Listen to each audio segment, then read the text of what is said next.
Si batu manikam di parjoget sorma di kotam di namangya si mang bangkar jula jula si mang bangkar jula jula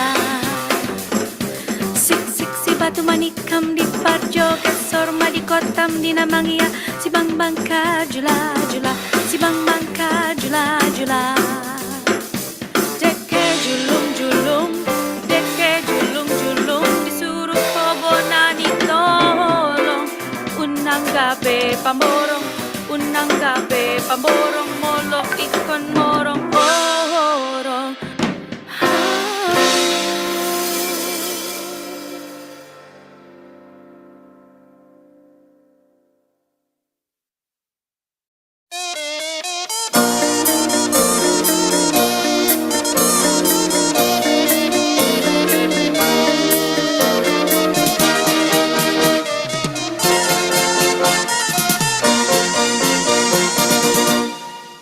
ngapung luhur jauh di awang-awang beber kendang na bangun kaya karingrang suku narang gowas rejeng pamatuk nang ngeluh mapake gabari bernetarik nuru hirup sauyunan tarapa hiri-hiri pasti ngahariji kajen di mana-mana negara Indonesia katelah Nusantara kalamun negara maju manuk dadali manuk panggagana berlambang sakti Indonesia jaya manuk dadali ngorbankan ragana karena bela negara Indonesia jaya hirup sauyunan tarapa hiri-hiri pasti ngahariji kajen di mana-mana negara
Hi everyone, this is Ilham speaking. How are you? First of all, I want to thank you for joining with us since day one. Today we are so excited to hear from you about your culture, and I'm pretty sure that you have already prepared yourself very well. So before we start our agenda today, I would like to remind you of some our following rules.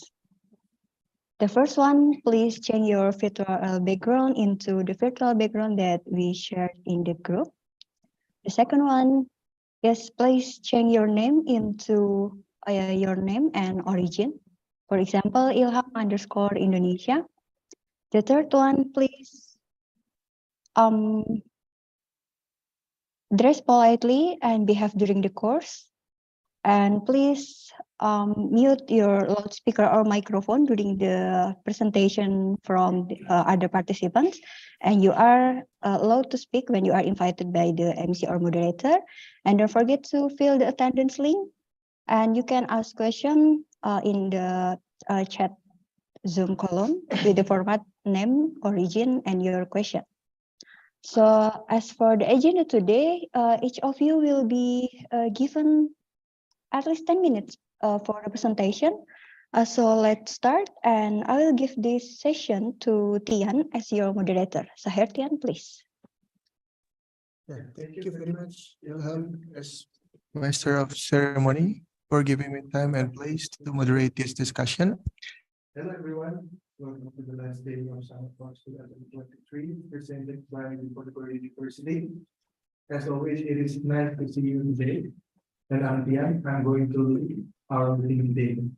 Summer Talks 2023 presented the opportunity for us to learn about important values. Hello, everyone. That being taught to the children via traditional games. That is why the preservation of traditional game is such an important topic. Those games building intergenerational bonding, such recreational aspect, so adaptation of technology is needed to preserve traditional game. Summer Course 2023 event is an opportunity for students.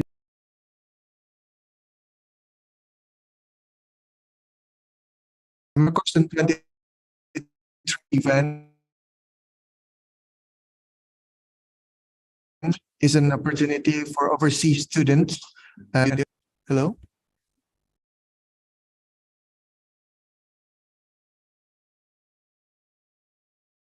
Okay.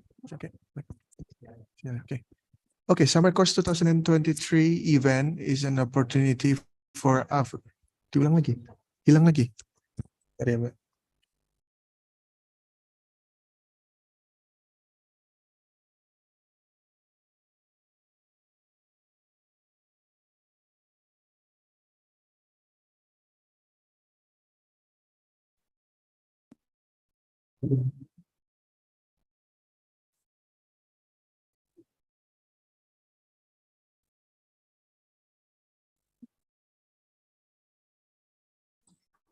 Sorry, guys. I'm sorry. Hello. Hello. Yes, I can hear you. Okay. Thank you. Thank you. And I would like to remind you that today is the last day of Summer Course 2023. So all of you will have opportunity to present us and share us about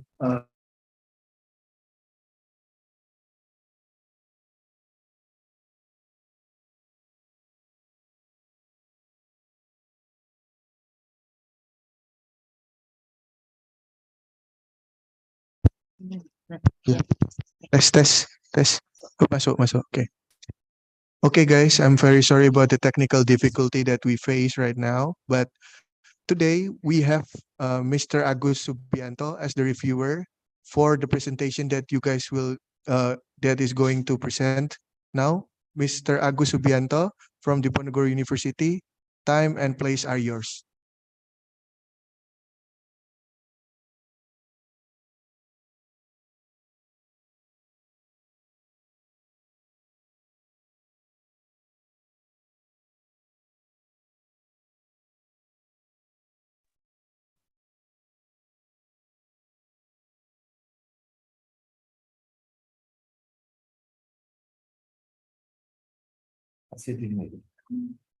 Okay. Hello, can you hear me? Yeah. All right. Okay. Thank you very much, Mas Brian, for giving me the chance to evaluate the presentation today. Well, Yes, sir. good afternoon, everyone. We meet again on the 6th day of our program on summer course here. Well, I'm very happy that we have got 9 participants who are willing to present the topic on traditional game, traditional food, or traditional culture that's sent to our to our email. Well, it is a very good opportunity for us to share our experience, our knowledge on traditional games all over the world. As mentioned by the presenters in the first day up to the 5th day, so far, that the word here is like a small playground. There are some similarities on traditional games all over the world, but there are some unique traditional games that can be found only in a certain country. And today we are going to listen to 9 participants sending their their PowerPoint to us, who are going to present their topic on the traditional game in their home country. So we have here, I would like to read the participants sending their PowerPoint. The first one is Yoon Dae-young from Korea. We have Tekras from Nepal. We have Suchi from India. We have Sazia from Pakistan. And here Suchi sent 2 files or 2 PowerPoints. And then we also have Priya Devi. Yeah, Priya Devi from Pakistan. We have Pavel from Russia. We have Indrani from India. And then we have Fazul Hussein from Pakistan. And the last one is Akif from Pakistan. Well, you know, I'm very happy that and there are more than 8 participants who are willing to present the topic on traditional games in their home country. To begin with, I would like to invite the first presenter, who is going to present on traditional game in Nepal. I would like to invite Tekras. Is Tekras here? Could you please open up your camera, Tekras? Yes, sir. Good All afternoon, right, sir. good. Okay, good afternoon. Well, all right. Today we are going to listen to Tekras from Nepal. He is a PhD student, right?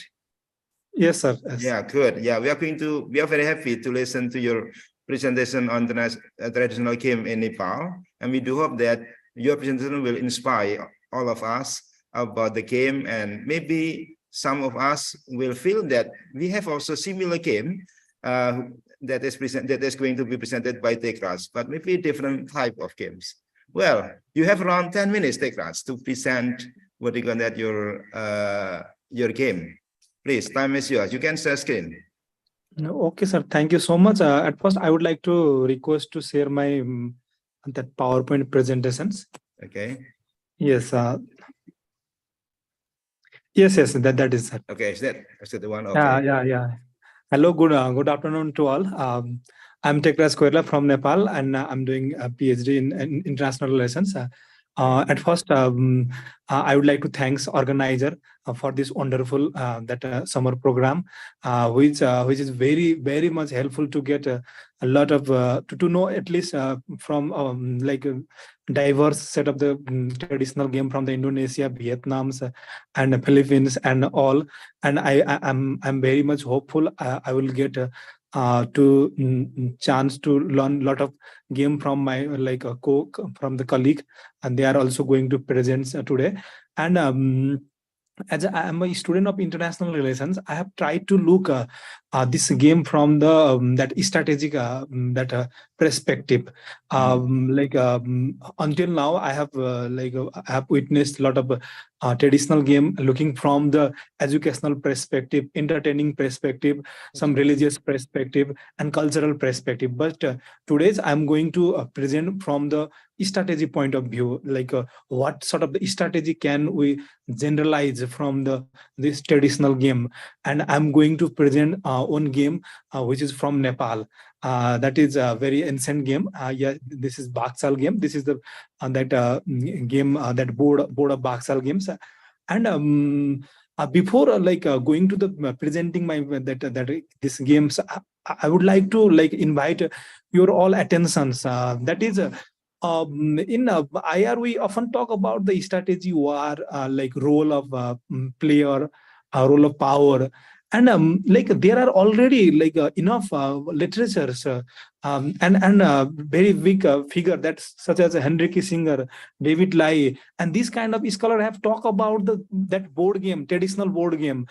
For instance, if we talk about the Henry Kissinger, he has mentioned about the Chinese Uichi game, and he has related this game with Chinese behavior, and at the same time he has compared with chess, and chess and Uichi, and how chess talk about the American way of thinking on foreign policy and strategic thinking, and at the same time how the Uichi talk about the Chinese way of thinking, Chinese way of doing, Chinese way of dealing things. So that thing that means I'm telling about the there are already enough materials which has talk about the many that traditional game and the that embedded strategy on that. So in case of the Baksalo, it is a underexplored topic of the Nepal, and it is very much similar with chess and Uichi, and you can see in the picture that many local peoples are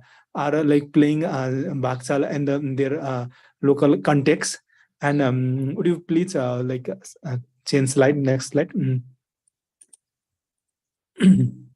And yeah, for the introductions, that is Nepali indigenous board games, and it is still popular in Nepal, but due to the digital technology and globalizations, this game is now in extinctions. But there is some organization, local organizations, and also this Lemeri game. This is one of organization which is they are trying to revive these games.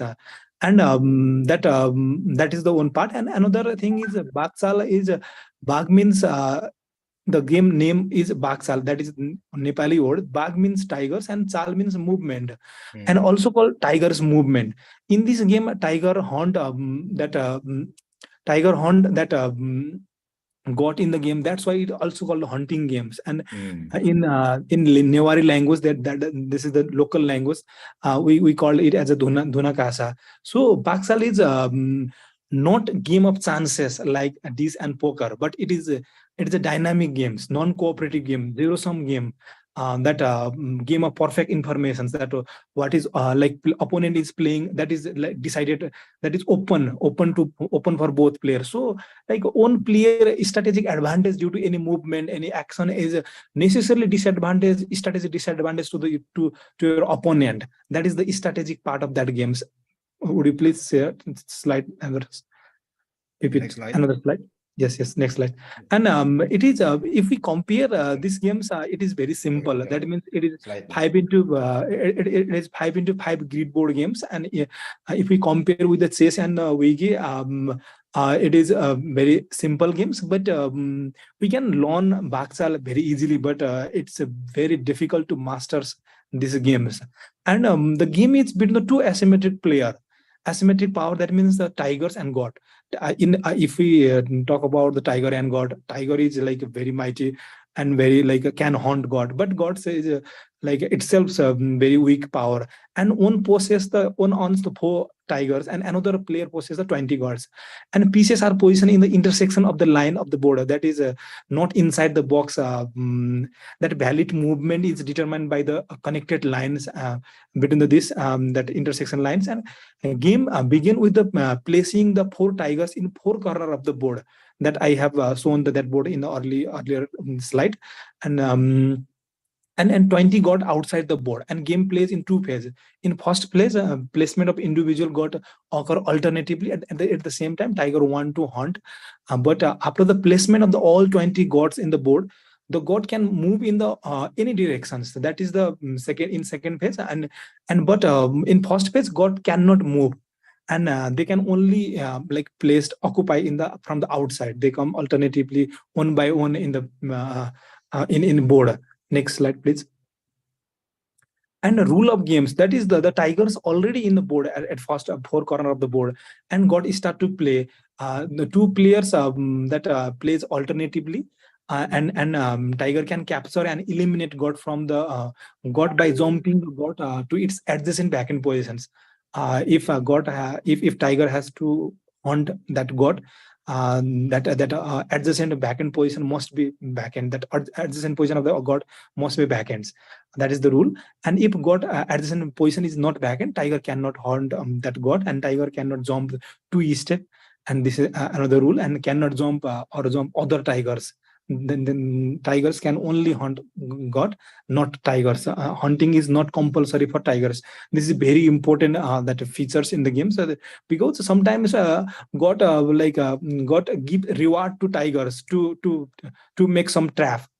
So in that context, tiger must be like careful to not take any reward from the god. That means like sometimes god sacrifice themselves to get a like better position in the games. That is the like interesting features. And for the gods, if god is hunted by tigers, they must leap to board, and the god cannot jump and hunt tigers, and they can only encircle and make a trap with all tigers, and they can only move after the first phase of the games, and the tiger can move in any phase. Next slide, please. And the tiger and god have different goal, tactics, and strategy because of the power asymmetry. For instance, if we look the tigers, they are the mighty, and they prefer the direct strategy. That they like most of time they seek the confrontational nature of the strategy. But god is very weak power, and they like they emphasize to like to employ like some sort of indirect strategy. And goal like tiger want to hunt, and if tiger able to hunt at least 5 god, then tiger can win game. But for god, they must trap all tiger to they must make tiger all tiger immovable in the game. And that is the another thing. The interesting part of the game is like god as a weaker power can defeat mighty tigers. That how god can defeat mighty tiger, that is interesting things. Individually, if you look individually, god single god is nothing in front of the tigers, but collective agency, how they like yeah, make relational that chain among themselves, and that appropriate strategy and collective agency make them like the god. That collective agency and appropriate strategy and tactics make every god invaluable in the games. And impact of the like yeah this is right. To explore and articulate the various strategic inside of the Baxel, I have used that chess and Chinese Uichi games, and I compare with them, and what sort of the strategy are similar in Baxels. And the like I already mentioned that like many scholars have already worked on this kind of board games. And next slide, please. And Baxal player strategy and tactics. In the Baxals, got due to the like weaker power in the that game, got prefer to occupy corner, a border area at first, because of two reasons. Because at first they must have to survive in the games. They have survival issue because tiger can hunt them easily, and so they at first they prefer to occupy in the peripheral areas.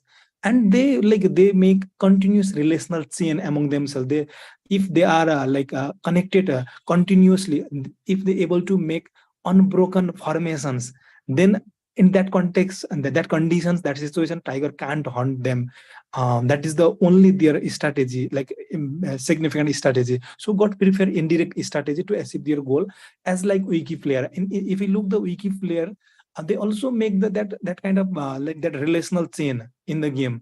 That if they are connected, then opponent face like opponent need more stone to encircle in wiki games. That is like relatively similar kind of strategy. And but in for the tiger case, tiger strategy is more direct in nature and want to eliminate god from the board, as like chess player in the game. Chess also like they have intention to like eliminate that pieces from the board. And the tiger's common strategy is it is like tiger has own strategy, that is they don't want to concentrate in nearby areas.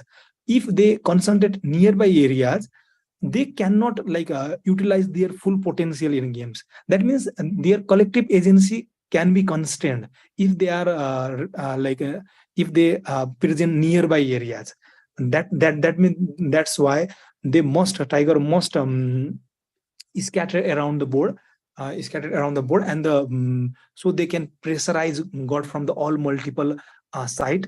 At the same time, if god able to deploy strategy to bring all tiger in the nearby areas, then chances of winning game for the god gets increased. Next slide, please.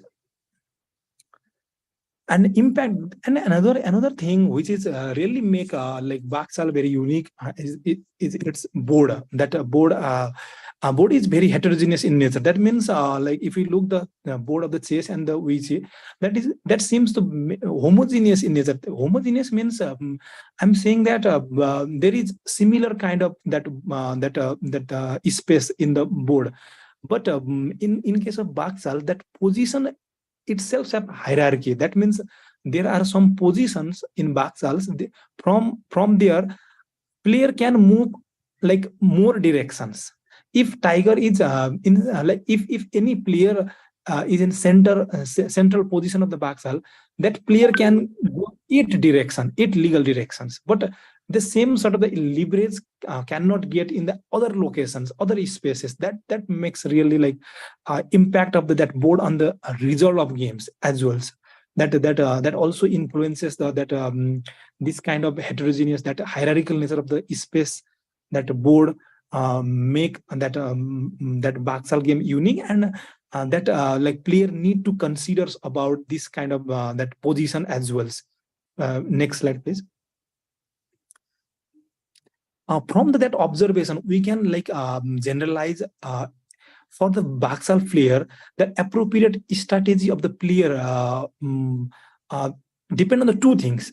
One is among themselves, how they are making or joining or like making relational chain, or like in case of god, and in case of tiger they have to scatter across the scatter. They should not like stay nearby areas. That is the tiger's strategy. But at the same time, they must careful about the board where the maximum leveraging point are there, like which point is maximum leveraging and which is not.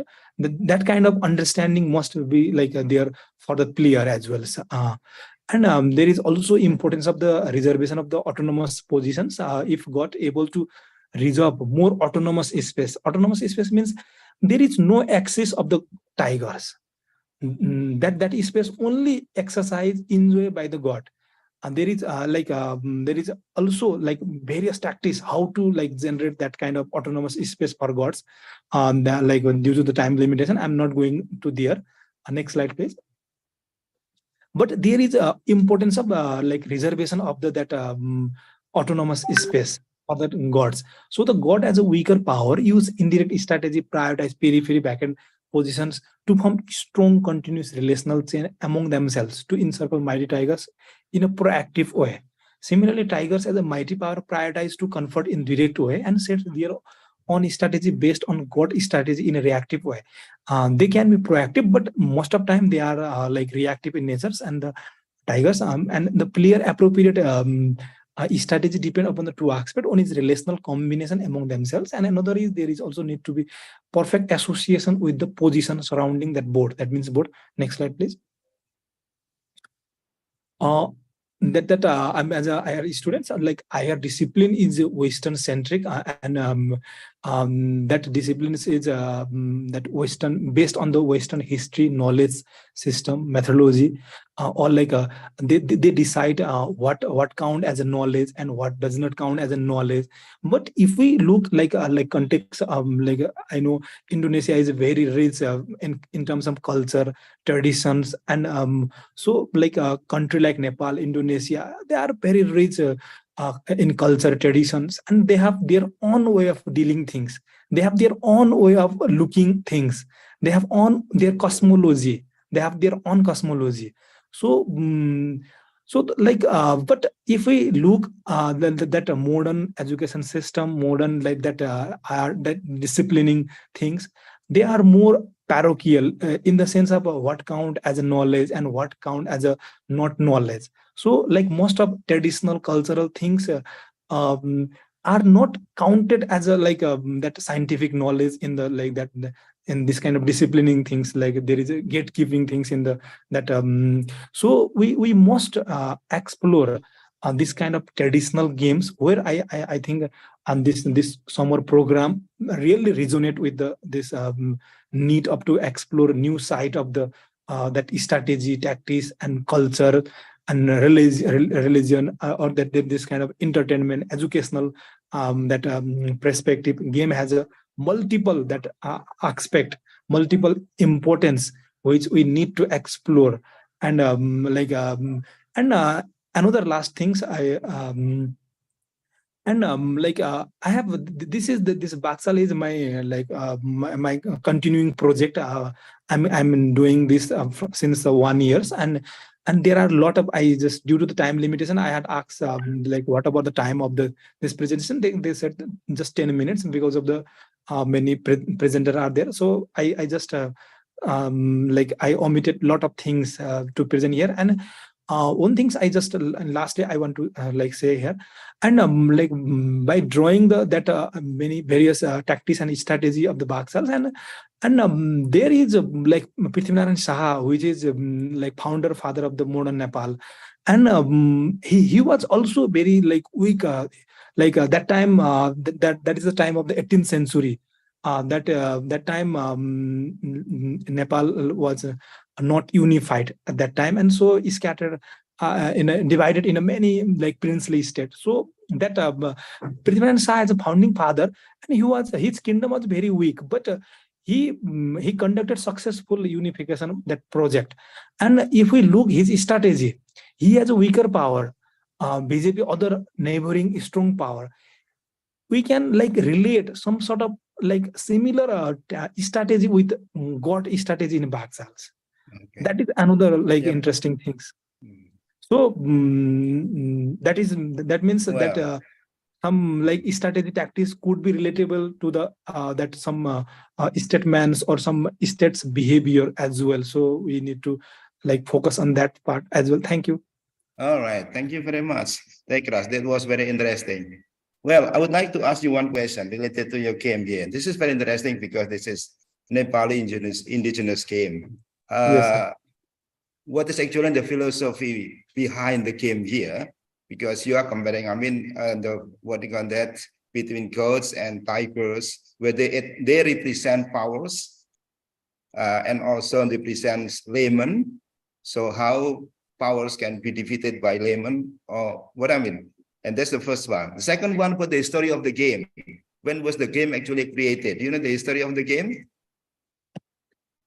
There are a lot of myth regarding the that origin of the game, and some link with the that Ravan that his the Mandori. I think if I correctly pronounce Mandori, and he invented that games.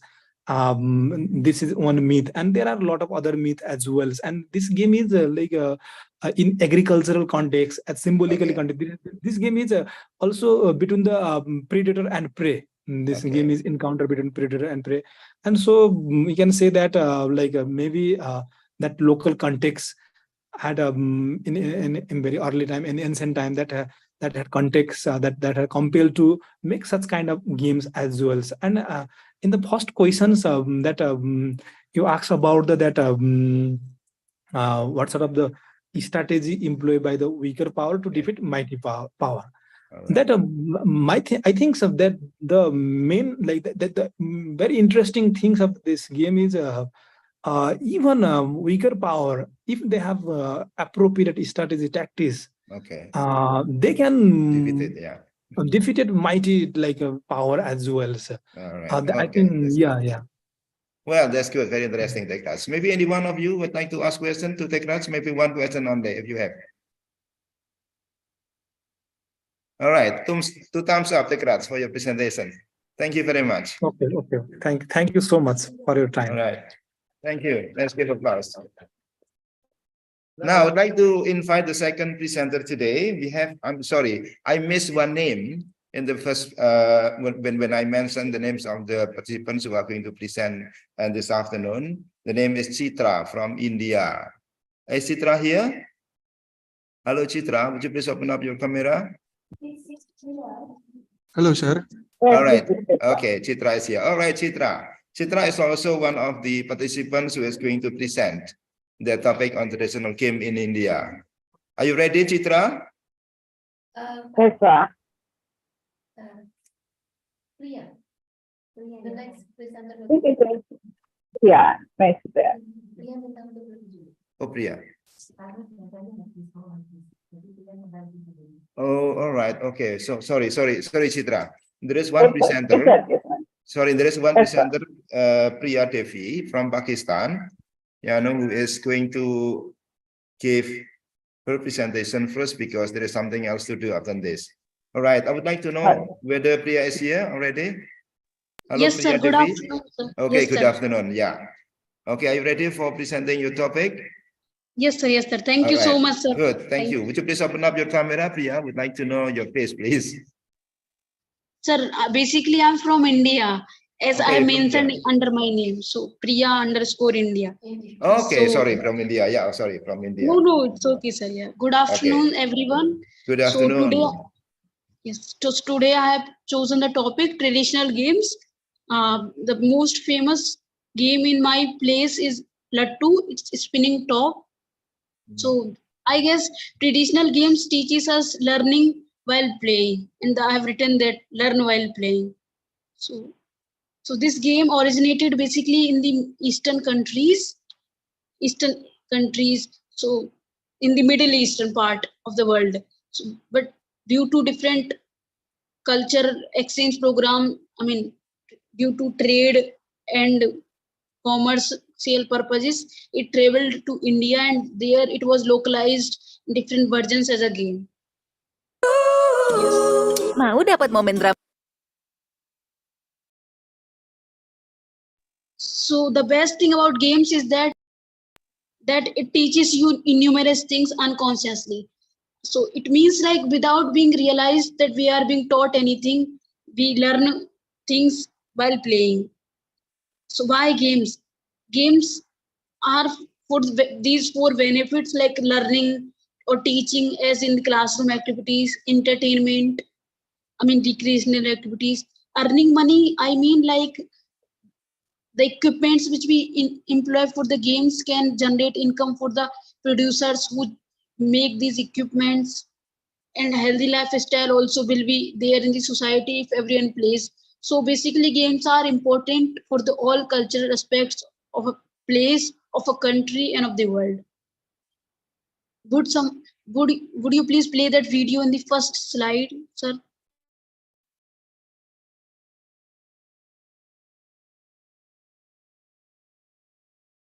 Yes, sir.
Yes, sir. Yes, sir. So this video shows a detailed demo for a beginner how one can create their own lattu or so-called in English spinning top game. Like this is for a craft purpose only for the kids. So this game is famous in India because of the resources available earlier. So this game means spinning top in English. There are various names of it in across the India also and in the world also. So it comes in different shapes, colors, and sizes. And nowadays it's used as a decorative item, as shown in the video. And kids use it nowadays just to show off their skills of spinning the things. So this game is not so popular now in cities because technology has overpowered everything. But in villages, people do still play it sometimes. So would you please go to the next slide?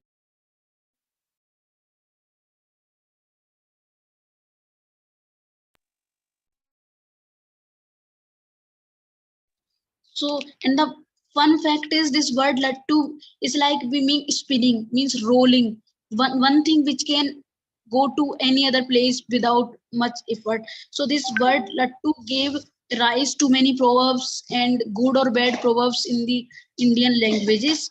Like lattu hona, it means being in love with someone or being impressed by someone, or a person. Lattu is can be a person who doesn't have a fixed idea or opinion about something, can shift to any party all of a sudden. So this it gave rise to different words also in different Indian languages.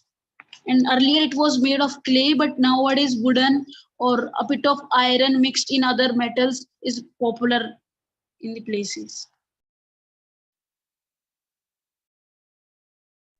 Sir, please next slide, sir. Yeah, this shows the history of lattu. It's like one of the oldest toys in the world, and it was famous in the middle, but later on went on to this to spread in the different parts of the world. So next slide, please.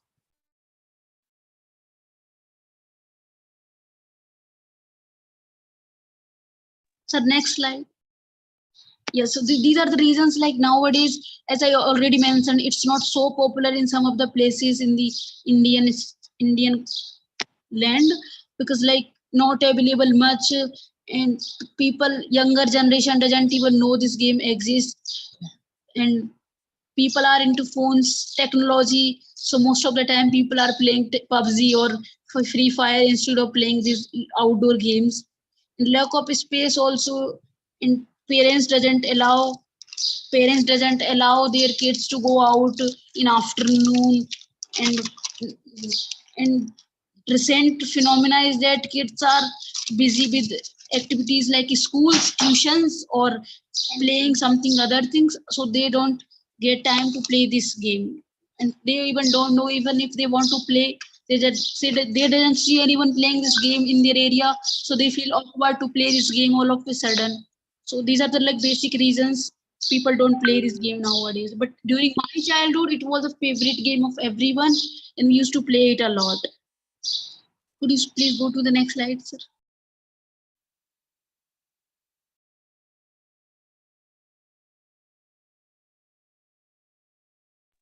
Yes, so this game is basically good because like physical benefits, cognitive benefits, social and economical benefits, as I already mentioned.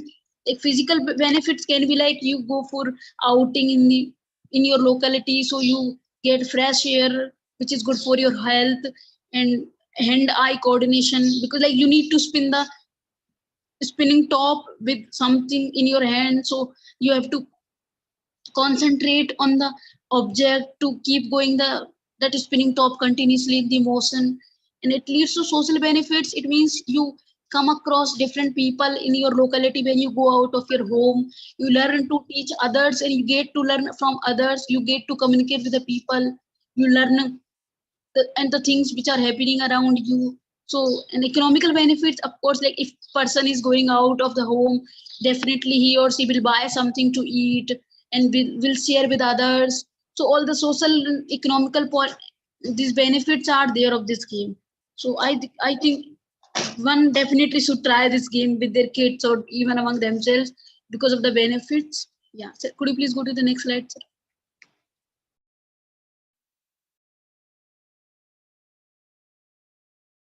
Yeah, these are the benefits only, like logical building, hand-eye coordination, balance and concentration, science and discovery. So science and discovery here means like you try different ways to play the game. So here children are becoming creative. As you saw in the video that a person is trying to make this game with a paper. So craft is being involved here. So here, like invention, discovery is happening here because of this game. So that's what it means here. Next slide, sir, please.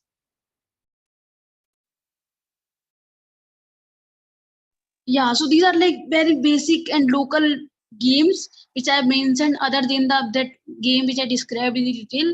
So these games are like ghar ghar means home. So children will play by creating fake home just by wrapping some ropes or a bit of cloth around there in the space. So they'll create a home, they'll act as parents or teachers, they'll create a real life scenario among themselves. This fake cooking khana pakana, it means like they'll bring the real small items like a bit of vegetable, rice, chapati, I mean roti. Else they will create paper shaped circle thing. They'll say it's bread or it's something. They'll create like fake cooking. They'll play it among themselves. Just for the like toddlers, they usually play that. Dolls. So dolls, it's very famous everywhere. Kids will play with dolls. Mostly this dolls game can be played inside only, especially in the afternoon or in the vacation. People usually play that. So dolls are also for decorative item. Even in dolls, and the best part is that in dolls game, mothers also help their kids in creating clothes for the dolls, giving jewelry for the dolls to make them look good, and chore sipai. It's like thief and police. So it can be play on. It can be played inside also and outside. Like they'll play. One will become police and one other will case the thief, and they'll create their own rules as per the language and locality. People come up with different words for the game and different rules for the games. Colorful butterfly. It's like a some different name for this game in the Indian my language, but I don't remember that, so I put the English name. It's like the person will tell you the name to touch that color. If you don't touch that color before that dinner will come to you, you will be out of the game. You need to become the next dinner. So else you need to wait for your opportunity to again join the game. So this is like colors. So the game here more basically teaches you to run quickly and to teach you the difference between different colors. Yeah, so this is like I have added this myself. Playing cards like it's various games. So I have seen kids playing cards in a different way. Like they'll create structures. Either they'll create something with a card like home or some toy kind of stuff with the cards. This I basically meant here by different versions. Is the next slide, please? So next slide, sir.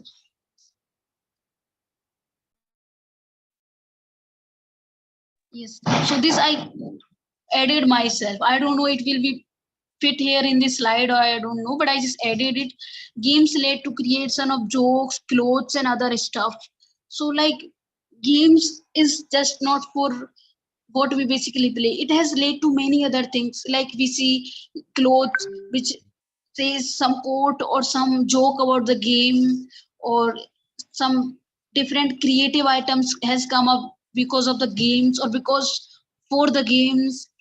And so there are myths also. Instead of the jokes, gloats, and stuff, there are myths also which have come up. So this one is like this my mother used to tell me when I used to play with dolls in the evening. So if you play with dolls in the evening, it will turn into ghost. So this was like basically to make a child fearful and let their homework be done and let not their time be wasted into just playing, but also doing other stuff. And this one is like, do not cheat in a game, otherwise God will harm your family. So these kids used to say it among themselves. So to prevent other kids being cheated or game or cheating in the game, so everyone used to make others be aware that don't cheat, otherwise God will harm you. This religious stuff, that's it. And this link in the slide is a joke about this. So the joke is like, why is the stadium so hot now after the match? So the answer is because all the fans have left. So this is like a lame joke.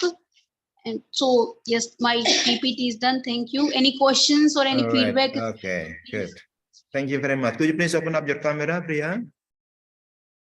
Yes, sir. All right, good. Thank you very much. That was very interesting presentation. Yeah. I would like to ask one question here. Well, spinning top or Latu is like spinning top, right? That you presented. It's Sir, could similar you please to repeat, sir? in the first presentation, you mentioned about Latu, which is spinning top, right? And Yes, sir. spinning top here, in the beginning, you also turn on the video related to how to make like Latu from paper, right? By folding and rolling the paper in such a way that it can create like Latu. Basically, actually, Latu, I mean spinning top, can be found all over the world. In Malay, we also have like gangsing. We call it gangsing in Bahasa Indonesia.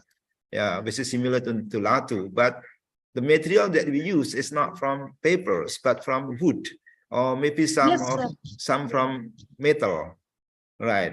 So the interesting point of your presentation here is the first part of the Latu here that you described when you're in the video is by folding and rolling paper in such a way that you create like small Latu. Or do you think that it needs special skill to do that? No, sir. Actually, it is usually made from wooden also in my place, India also. But Yeah. this paper thing has come up recently. Like as I mentioned, for decorative purpose or craft and creativity. Okay. So All this right. is yes, sir. All right. That's good. That's good. That's very interesting. Thank you very much, Priya. Thank you so much. Let's give applause here to the second presenter, please. Thank you, sir. Yes, sir. Yeah, thank you. Let's go on to the third presenter down, please. Who is going to be the third presenter? Saskia Aslam from Saskia, all Pakistan. right. Saskia. All right, Saskia. Hello, Yes, Saskia. sir. Are you there? Yes, sir. Okay. Would you please open up your camera, Saskia? Okay. All right, good. Well, you send us two PowerPoints, two files, and then you choose which one is it? Traditional games in Pakistan. Traditional game in Pakistan. All right. Could you please start now, Saskia? Silakan dibuka, Mbak.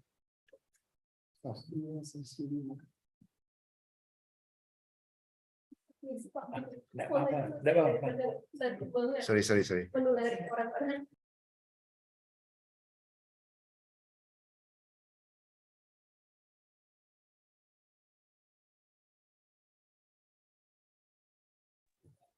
Could you hear my voice?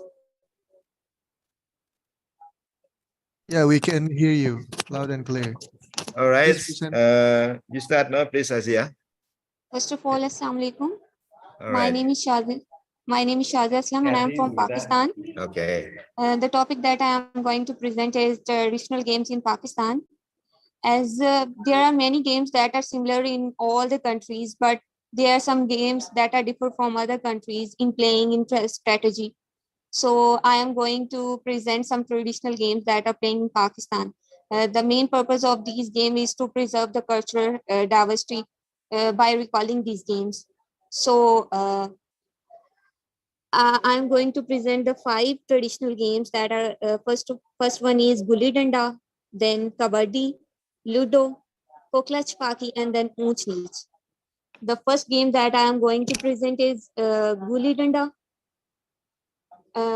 Gilli mean a small wooden piece cylindrical in the shape with about 1 inch diameter and about 3 to 4 inches long in a sharpened like lead pencil from both sides. And the danda is a wooden roll or a stick similar to that used by teachers in the school. Okay, the length of the rule is about 20 inches to 24 inches. And below a small pit, a shape like a banana is made in the ground. The length of this pit is about 4 inches. As shown in the figure, there is one gully and one danda. And now I am going to share the strategy. Gilly is placed across the hole. The two teams are formed and they bat by turns. The batsman try to hit the gilly with danda twice. One to lift it off to the ground and one to hit it as far as possible. If he is successful, then the fielding team tries to catch the gilly before it touches to the ground.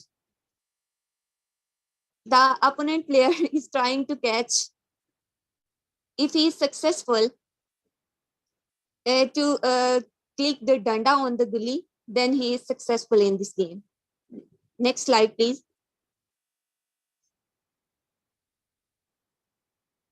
Second game is kabaddi. This game is famous in Pakistan, India, and almost all over world. In this game, two teams of the 7 players occupy the opposite halves of the field of 12.5 meter to 10 meters. And this game is organized into the 2-minute half, with the 5-minute half break, during which the team switch the sides. Each team has 5 supplementary players that are held in the reserve. And now I'm going to tell about the strategy. 2 teams with the 7 players each face off on a large mat which is divided into the 2 equal halves. A player from the attacking team need to go into the opposite half, touch as many opponents and return to their half scored point. This play is also called a rage, and the attacking player is called a rider. Each raid lasts for the maximum of the 30 seconds. All the players that raider tags before returning to his side declare out they are sent outside the playing area. They can only revive when the team score points. Meanwhile, the teams can also score points by stopping the raiders through a tackle before go back into his own half, touches the midline. The teams take run to conduct the raids on the sides with the most points at the end of these match games. If all the 7 players of a side are out, then the team is declared all out. Next slide.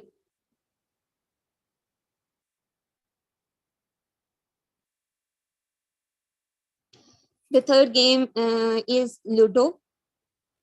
It, as shown in the figure, there are four pieces, each of the blue color, red, green, and yellow, for a total of 16 pieces, 1 or 2 dice. And the rules for each player are as follows. You must roll a 6 to get a piece out of the prisons to the colored box right outside of their prison. This means that you cannot get out of the prison until a 6 is rolled. And the rolling a 6 get just outside of the prison wall. After getting out of the prison, follow the arrow to go to the arrow to the board until you come back to your colored path. Now the strategy is players take turns into a clockwise order. Highest throw to die start, and then each throws a player decide which piece to move.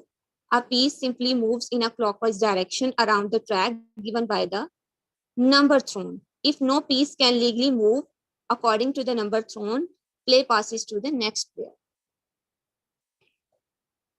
Then comes to the next slide.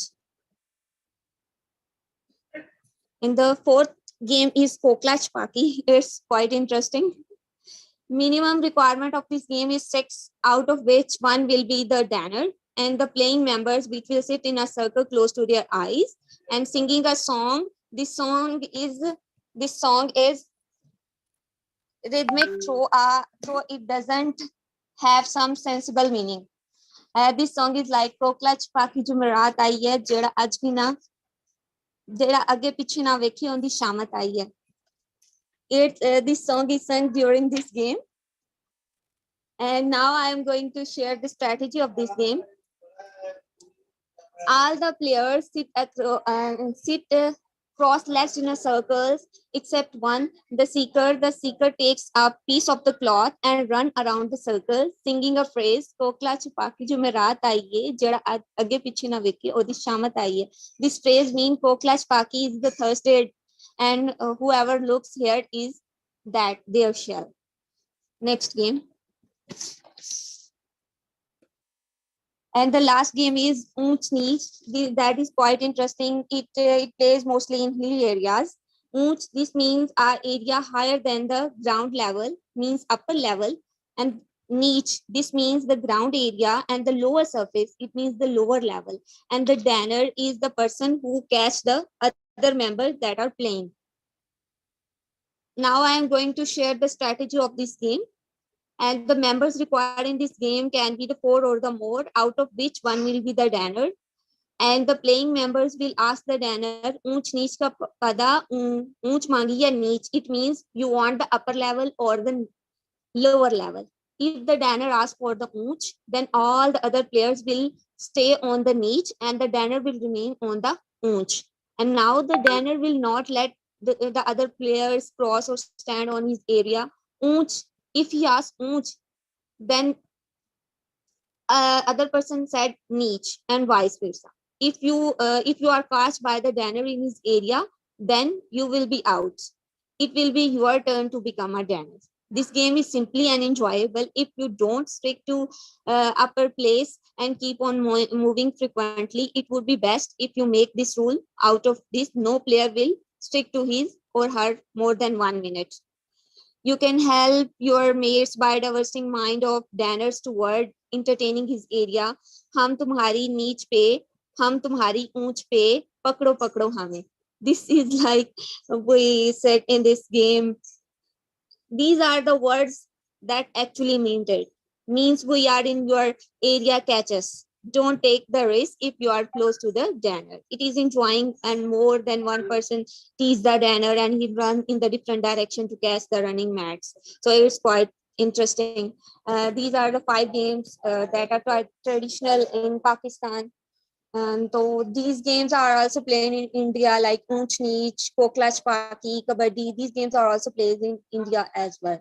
Thank you very much. Yeah, thank you very much, Shashia, for your presentation. Kabaddi is very popular contact team sport in India and Pakistan. That the objective of the game is for single player on offense to run into opposing team's half of the court and touch out as many as player as possible during 30 seconds of the play. So that is, I find interesting about your topic that you presented. I have one question or maybe two. First, in Pakistan, in your home country, do the kabaddi is internationally? Do your country have a national competition or not, Shazia? Yes, we have competitions, and Pakistan is the 3-time champion in this game. Oh, wow! It's very interesting. Okay, Yes. the second question, you mentioned about Kokta Chapaki, and when you mentioned the song, you are laughing. Can you tell us the meaning of the song, or maybe why it's interesting? Yes. It's very interesting because it plays only in Thursday. That game played in Thursday. Kokla Chpaki Jumerat Aayi Hai. It's like a Punjabi's word in Punjabi Yeah, language. okay. Punjabi language.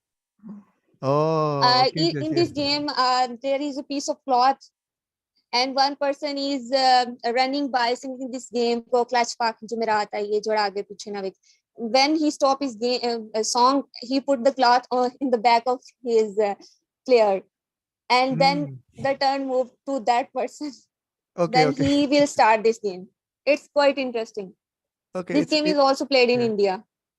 Yeah, maybe India and Pakistan have very similar games and similar language as well.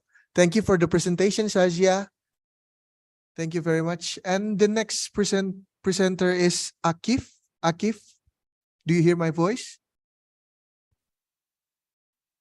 Akif from Pakistan.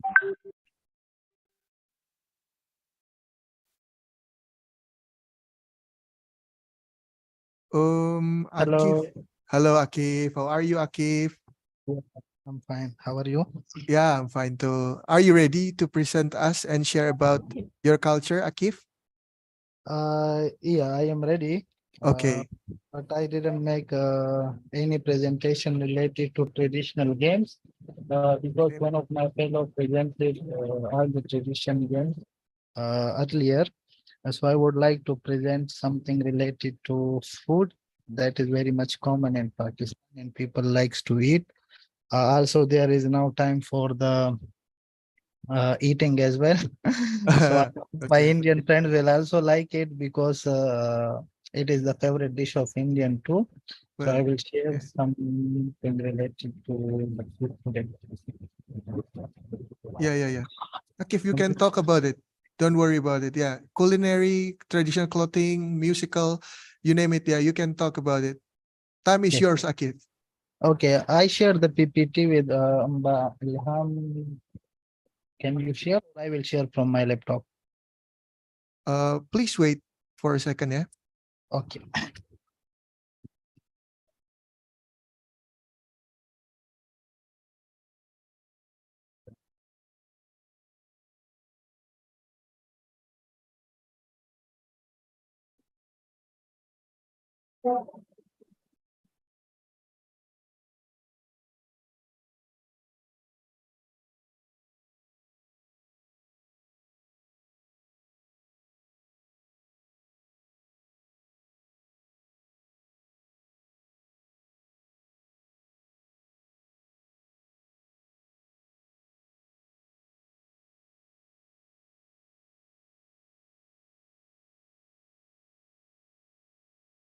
Can you guys see the PowerPoint on your screen?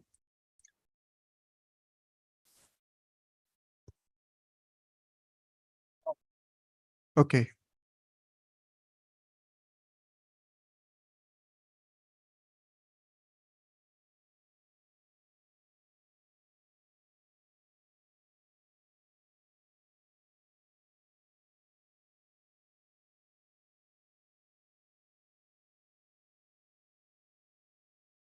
Okay, Akif, please introduce yourself and start the presentation.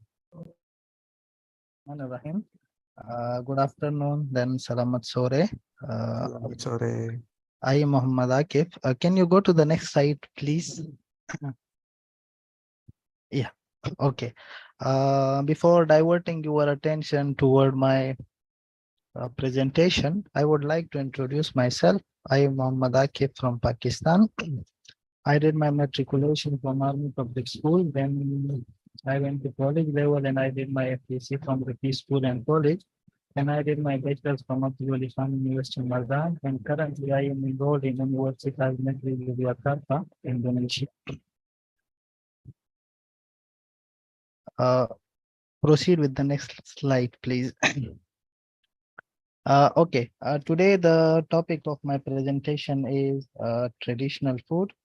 So in this presentation, the topic of or the content is actually the introduction, history, types, ingredients, and some facts about the traditional food. And then in the end, I would like to share a survey which was done previously in the Pakistan related to that food. Next slide. Okay. What is the favorite dish of Pakistani? Can anyone guess, please? In the audience, anyone can guess? Maybe our Indian friends. They might have some idea related to the traditional food or the food which is mostly liked by Pakistanis. Anyone, please? Mr. Agus said Kuri. Is Yeah. that Kabuli? It is similar to Nasi Kabuli, but our friend Nisha Babaral just said that it is chicken biryani. Oh, So chicken most biryani. Okay. Pakistani, like it is similar to Kabuli pulao, Kabuli. Okay. but the color and the meat inside is different. In biryani, mostly we use chicken, and in pulao, mostly we use Okay. beef. Okay, next slide, Okay. please. Okay, so actually, my presentation is based on biryani is one of our friend guesses that it is chicken biryani. So I would like to provide some historical background. So actually, the origin of biryani is from the Indian subcontinent, and I believe that Indian also like it very much. Actually, biryani was introduced by the Mughal in the 16th century, and the word biryani is derived from the Persian word birani, which means fried before cooking. So in Indonesia, it is commonly known as nasi goreng, but which is little bit different. In nasi goreng, they used to cut the chicken into small pieces, while in biryani we use full pieces. So in Indonesia, it is also very common. I hope this year when Pakistani students are going to Indonesia, in the beginning they would like to eat nasi goreng. Okay, coming towards the presentation. So biryani was the last dish of Mughal and Nazim. Uh, Actually, in the era of Mughals, biryani was introduced, and actually it is introduced in the Indian subcontinent. That's why Pakistan and Indian like this food very much because it is from the Indian, and in the past, Indian and Pakistani used to live together. So it is actually originated from the Indian subcontinent. Next slide, please. Okay, biryani. So biryani is a very popular dish in Pakistan, and it has many varieties. Uh, the variety mostly depends on the areas also in which area it is made. For example, if people are making it in Islamabad, so sorry, in Punjab, so they will name according to their city. Likewise, in Lahore, so they call it Lahori biryani. In Karachi, so they call it Karachi biryani. In Hyderabad, so they call Hyderabadi biryani. So it depends on the city. But biryani is a very popular dish in Pakistan and has many varieties such as Lahori, Sindhi, Hyderabadi, Karachi, and Peshawari biryani as well. Atahiri, which is a vegetarian form of biryani, is also popular. It is a kind of biryani which is also very popular in Pakistan, especially in KPK also. The people of KPK likes to eat biryani because they like spicy food very much. Uh, all of the main dishes except the made with rice are eaten with one side. Uh, the Pakistani citizens, uh, mostly they like to eat biryani because biryani is a kind of food in which they can eat and which they can eat traditional cases as well in the ceremonies as well. So most of the time you will see biryani in every event. I'm not sure about the other provinces of Pakistan, but in KPK it is very common. If you are going to a marriage, if you are going to attend marriage ceremony, you will see biryani there. If you are going to a hotel, you will see biryani there. So it is very much common in Pakistan, in KPK. And I personally like it very much, and I miss it very much when I was in Indonesia because I was unable to find similar biryani there. So then I used to eat nasi goreng to take the taste of biryani from that thing, from nasi goreng. So biryani is a very popular and common dish, mostly eaten by Pakistani people in Pakistan. Okay, next slide, please. So you can see in the picture, biryani looks like this. Uh, the rice is mostly colorful and the chicken inside, fried chicken, which people like the most. But there are also you can say that several varieties. Some people like to eat chest piece with biryani. Some people like to eat leg piece with biryani. So you can find different varieties according to the pieces of chicken as well. Next slide, please.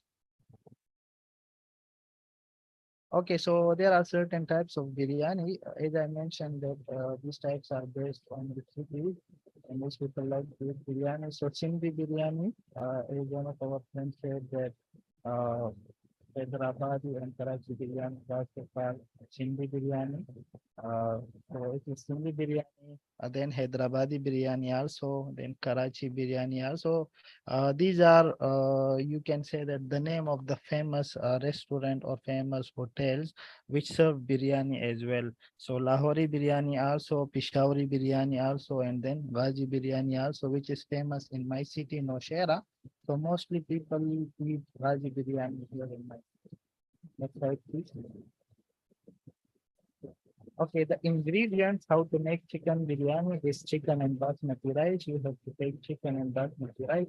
If you take beef or meat instead of chicken, so then it's not called biryani. Then it is called Kabuli pulao. If you add meat instead of chicken, then it is called Kabuli pulao. Besides this, in Kabuli pulao, we don't add color.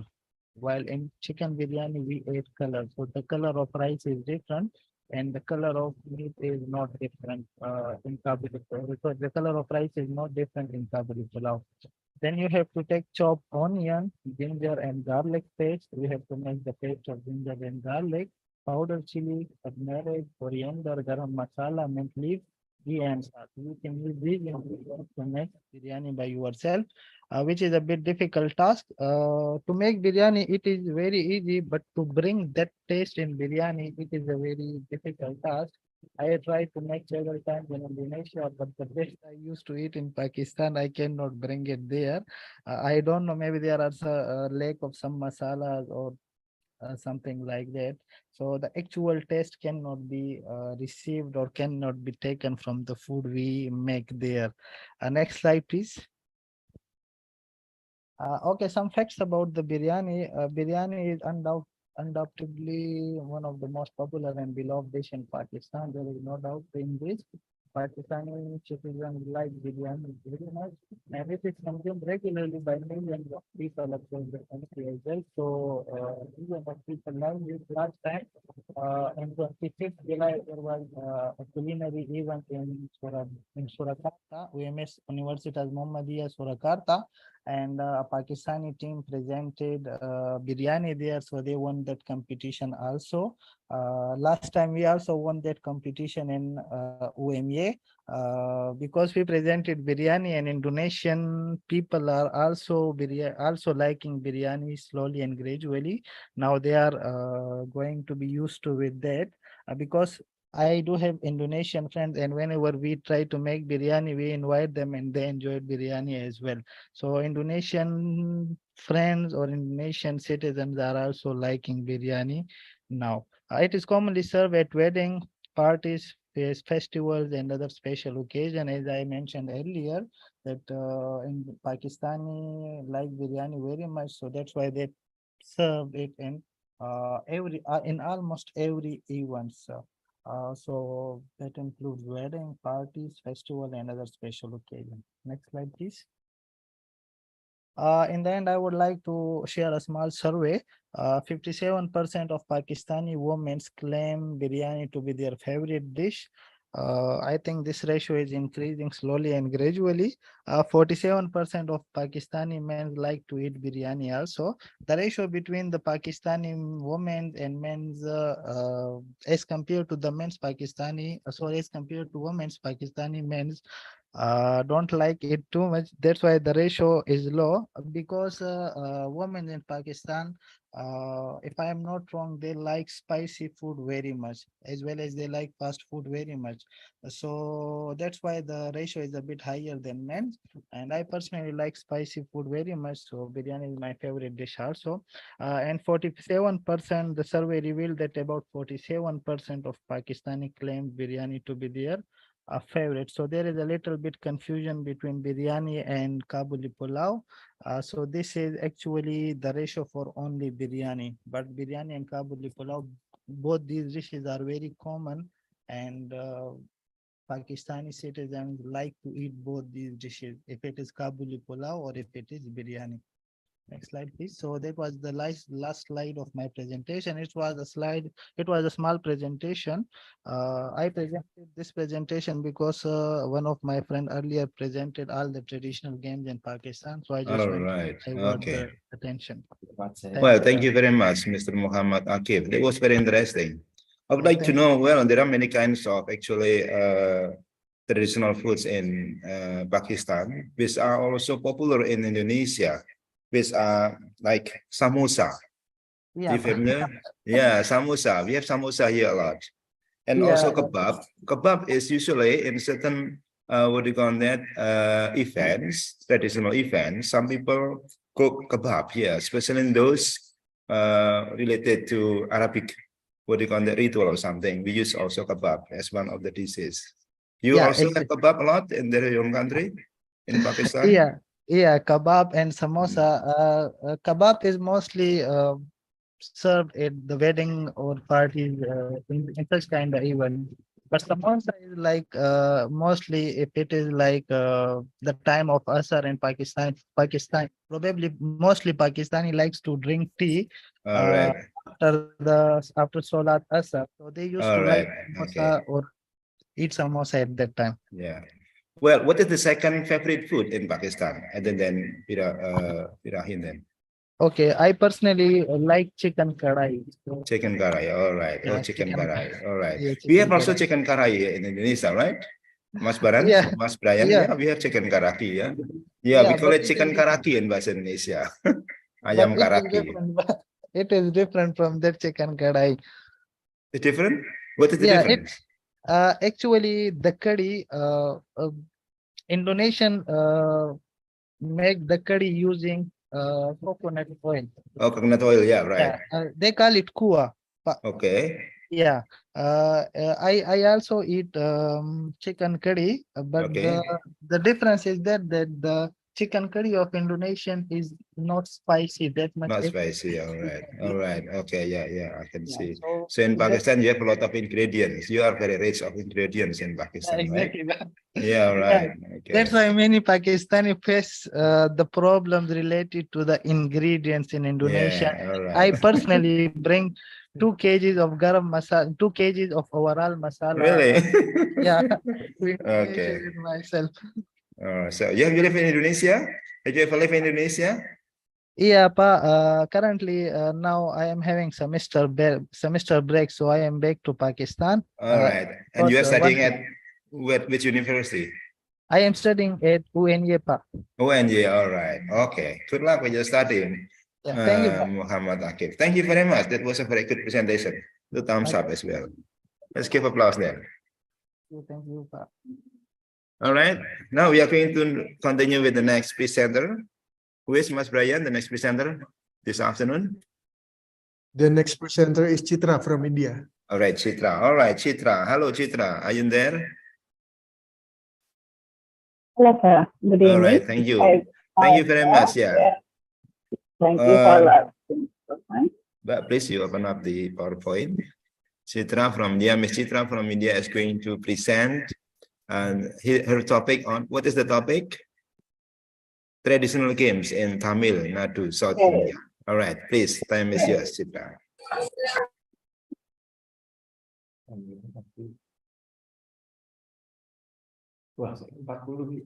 Can you see the screen, Miss Chitra?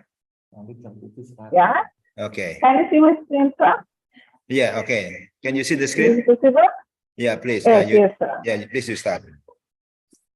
Yes, thank you, sir. I want to thank everybody for allowing me to present this presentation. And I want to tell some of the traditional games in Tamil Nadu, where I am from. Tamil Nadu, it is in South India. It's a state in India. It's in southern part. And there are some traditional games which I want to just share with everybody. And first game, it will be like Coco. It is one of a traditional game, and it goes for ancient India, where it is also a type of a tag game.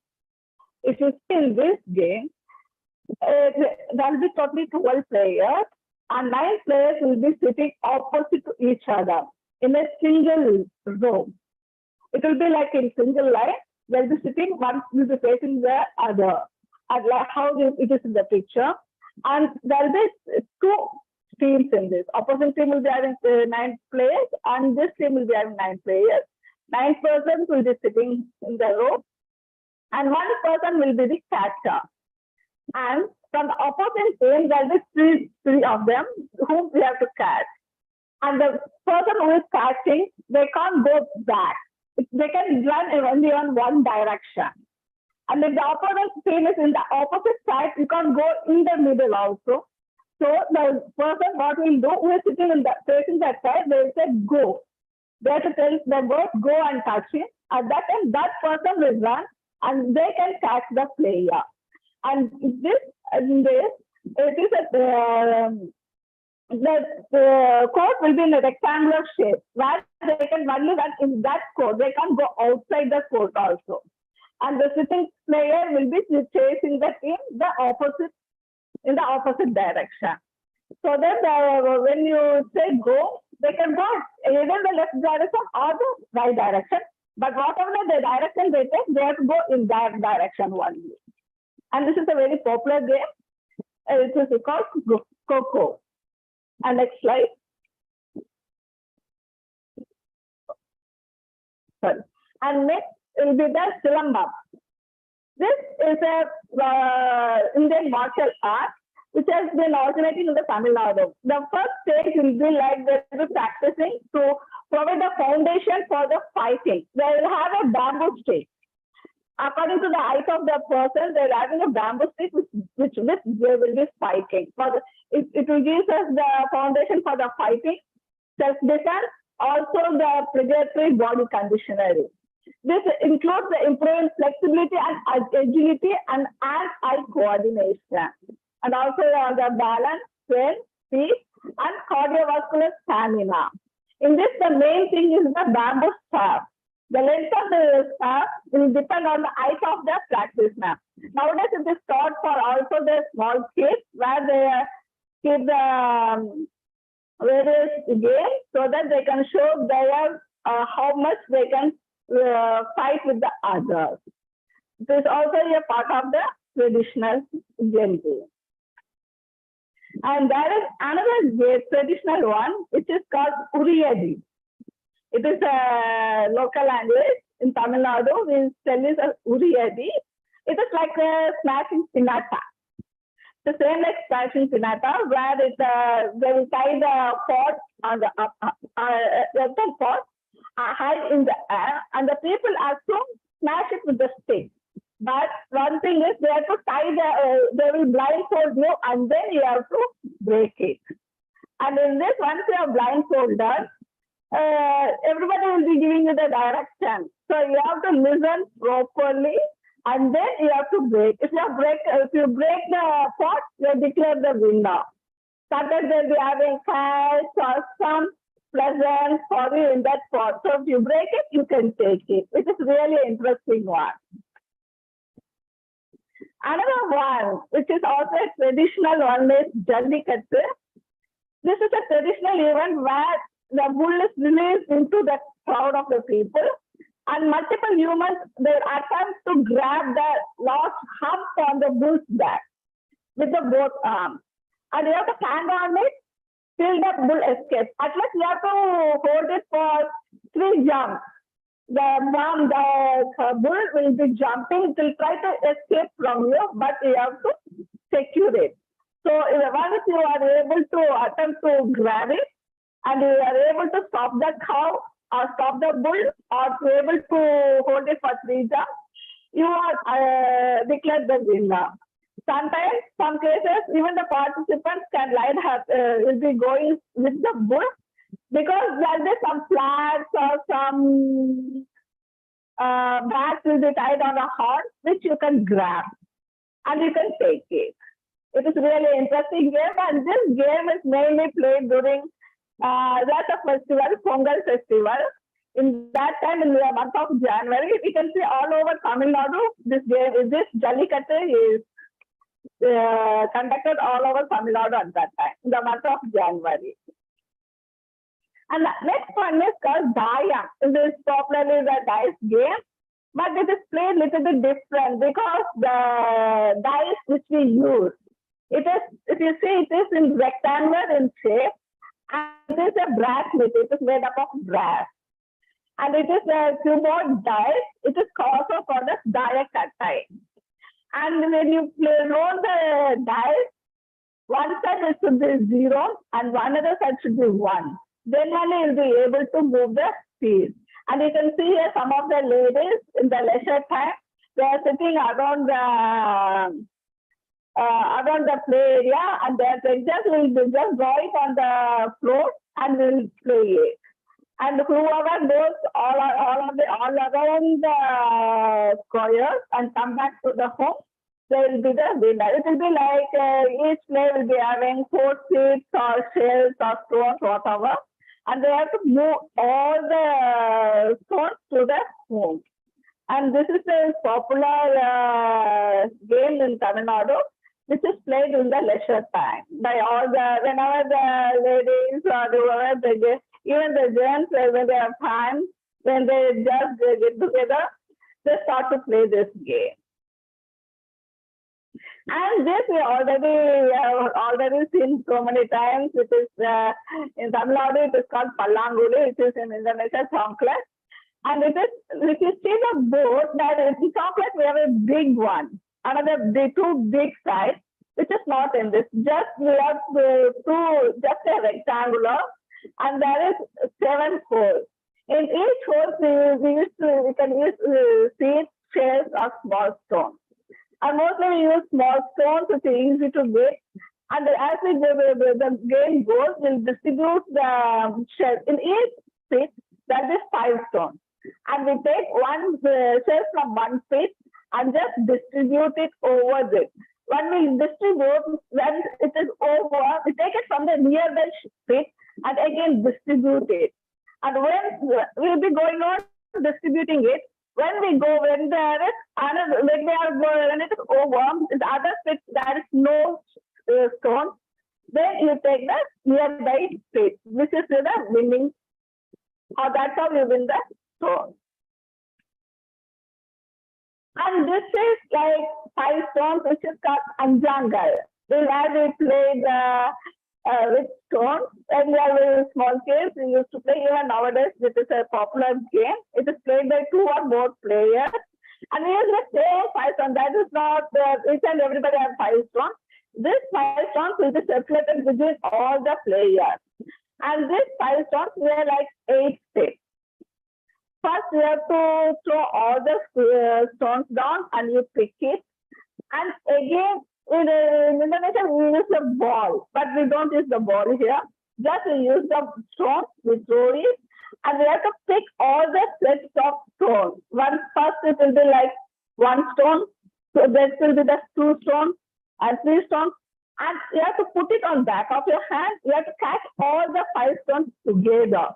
For this, we have to have the sharpen your eyesight should be good, and we have good memory also. It builds the concentration.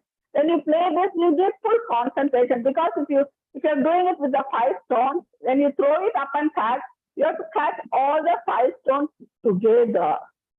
So it doesn't fall. If there's 4 or 5 persons playing, if one stone falls down and they're unable to catch it, it goes to the other player, where he plays it.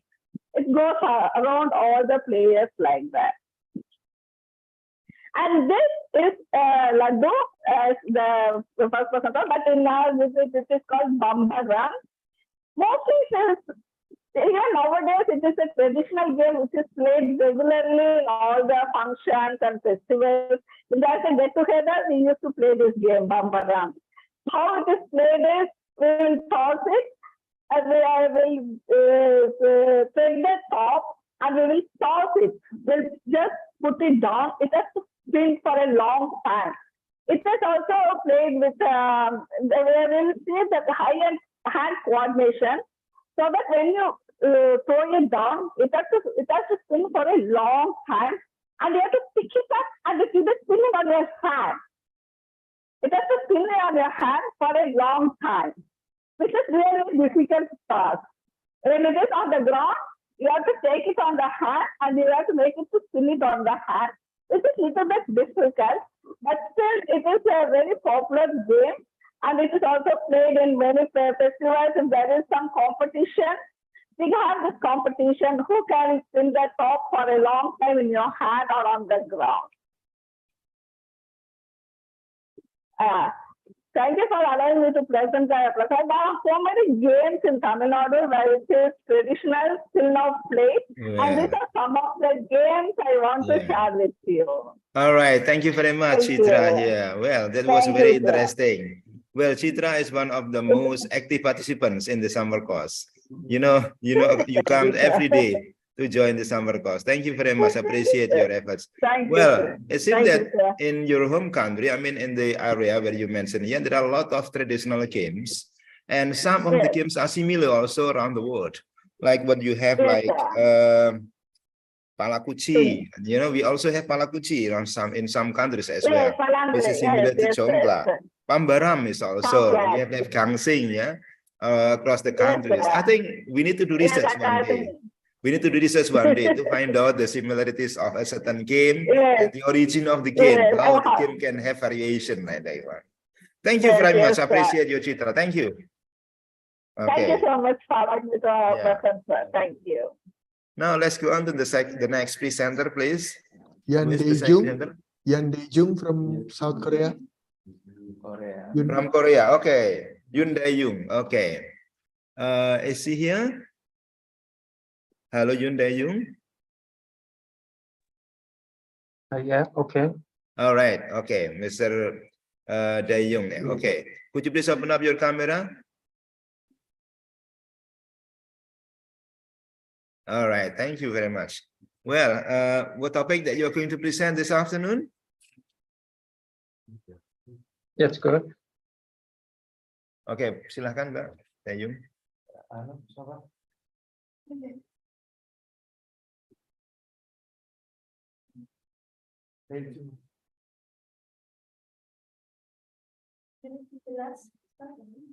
Dae-jung. Sekarang ini. Ya.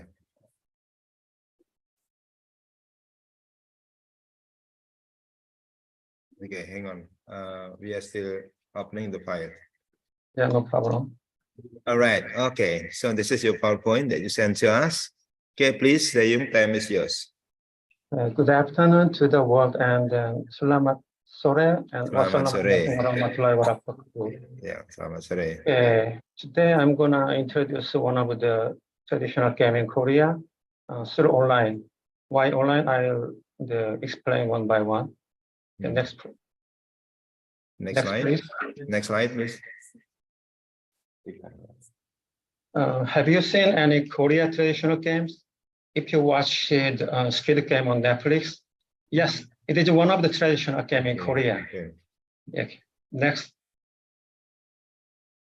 And in Squid Game on Netflix, there are some traditional games in Korea was introduced, such as, for example, if you see the picture number 1, it's introduced as a red light and green light game.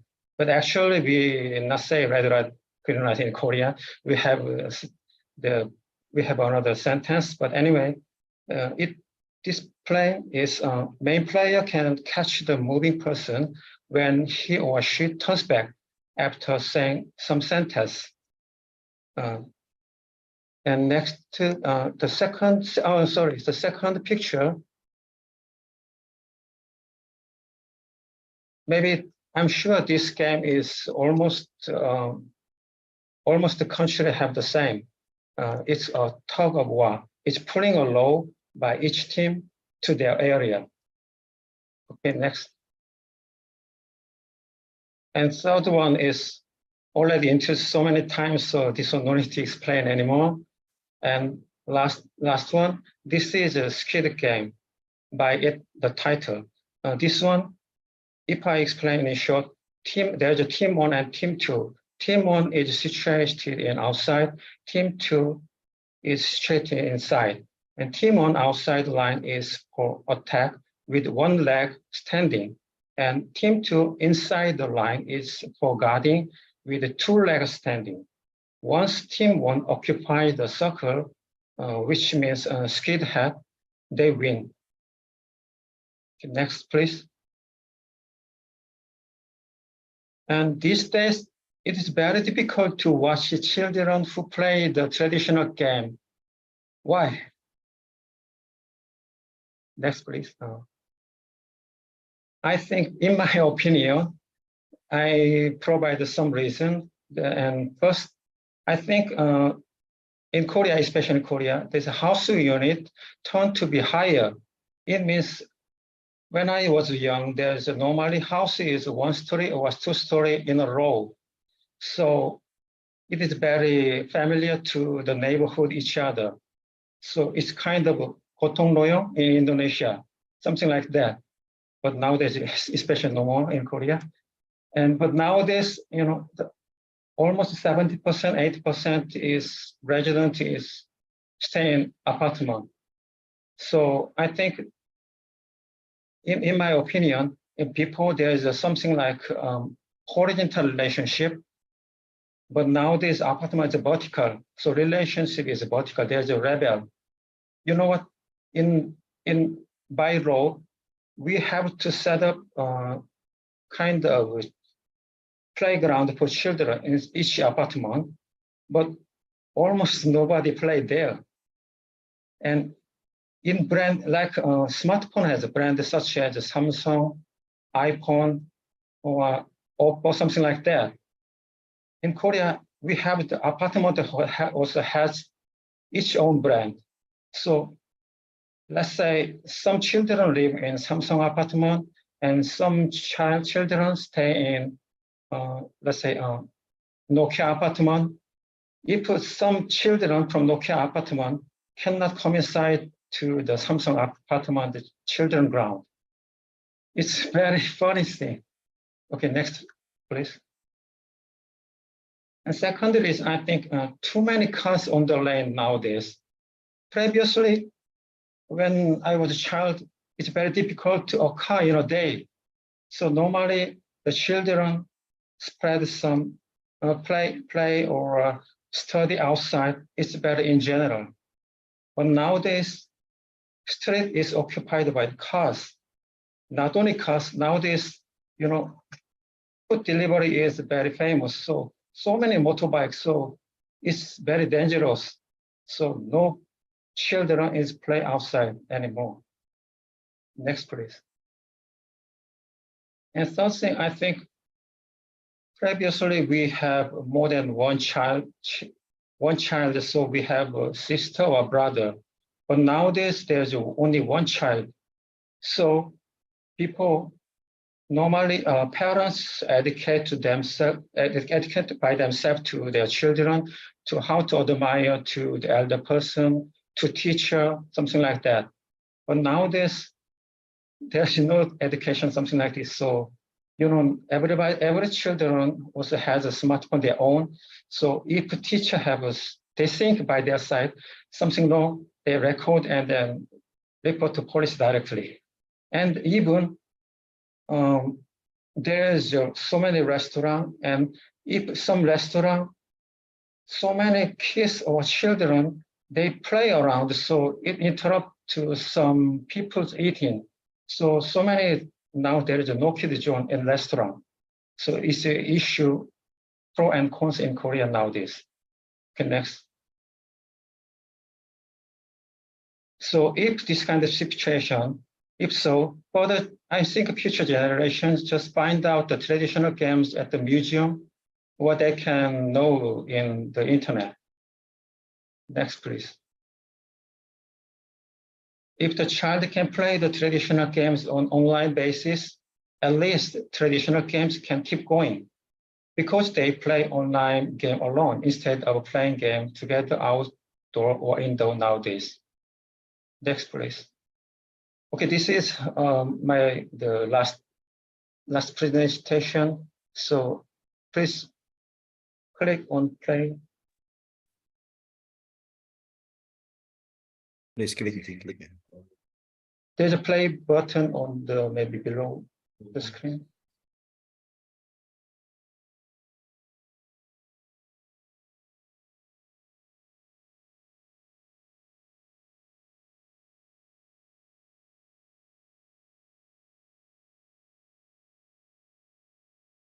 Seems that there is a problem in clicking the play here.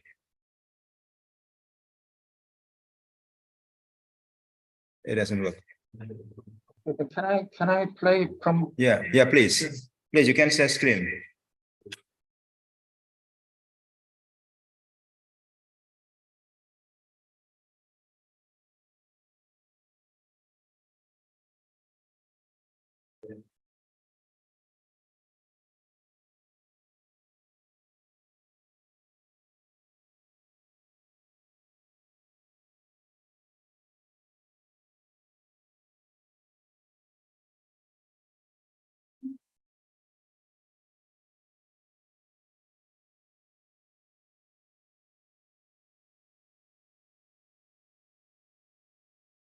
Share screen.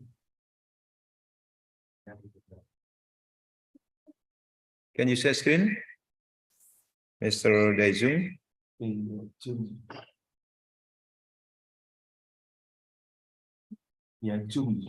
No. It doesn't work? There is a problem with what do you call that, the link.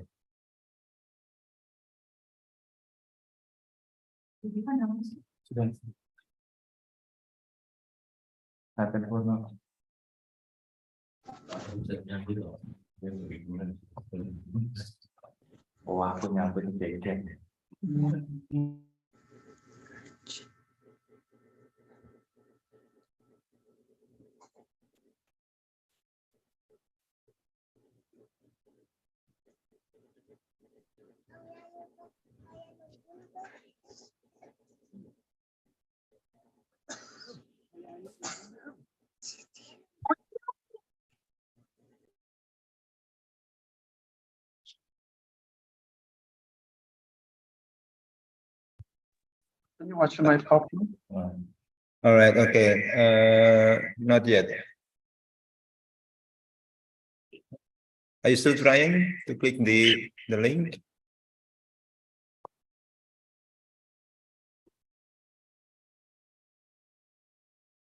I already turned on my PPT. Can you watch it? No, it doesn't show up yet. Okay, then if so, I stop here. Maybe there's some connection problem. All right, okay. Well, anyway, I would like to ask you some question, Mr. Daijung. Well, it seems to me that the problem with the traditional games that are related to the limited space and limited, what you call that, playground. I would like to know about the school playground. Does the school playground also provide children to play the traditional game or not? Yeah. Hello? Hello? Yeah. Sorry, please ask again. I couldn't get Yeah. it. No. Well, you said that the limited, space of playground here makes the children, what do you call that, not play traditional games. I would like to know about the school playground. Does the school playground also provide children or not here to play traditional games? Whether the schools also encourage, or the teachers encourage the children on the students to play traditional games or not? Because actually the key thing here is the teachers at school, one of them. What do you think? Fortunately, nowadays there's no education about that. Hello? Hello? Yeah, okay, go on, please. Yeah. Unfortunately, there is no traditional education anymore. Oh, no, Because even teacher also even forgot, and so it's a problem. As I mentioned, okay. PPT before. All right, okay. So when you were a child, did you play traditional game or not? Yeah. Like the one that you explained when you were a child. Yeah, sure. All right, okay. And nowadays we cannot find your children to play that anymore. So it's a bit sad here. Well, I hope that one day there is a solution, to overcome this problem. I mean, even from the internet, and still people create traditional game via internet so that children can still enjoy traditional game, which is one of the cultural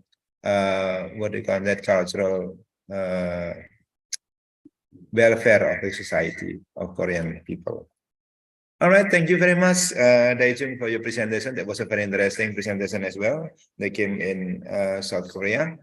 Let's give applause to Mr. Daijung now. Thank you very much. All right, now let's move on to the next presenter. Who is the next presenter, Mas Brian? Pavel from Russia. Okay, Miss Rafael from Russia. Hello, Rafael. Are you there? Oh, Pavel, sorry. Yes, hello. All right, good. Yeah, all right, good. You are going to present the topic on traditional game or food? Traditional games. Traditional in game, Russia. okay. All right, in Russia. Could you please open up the slide then?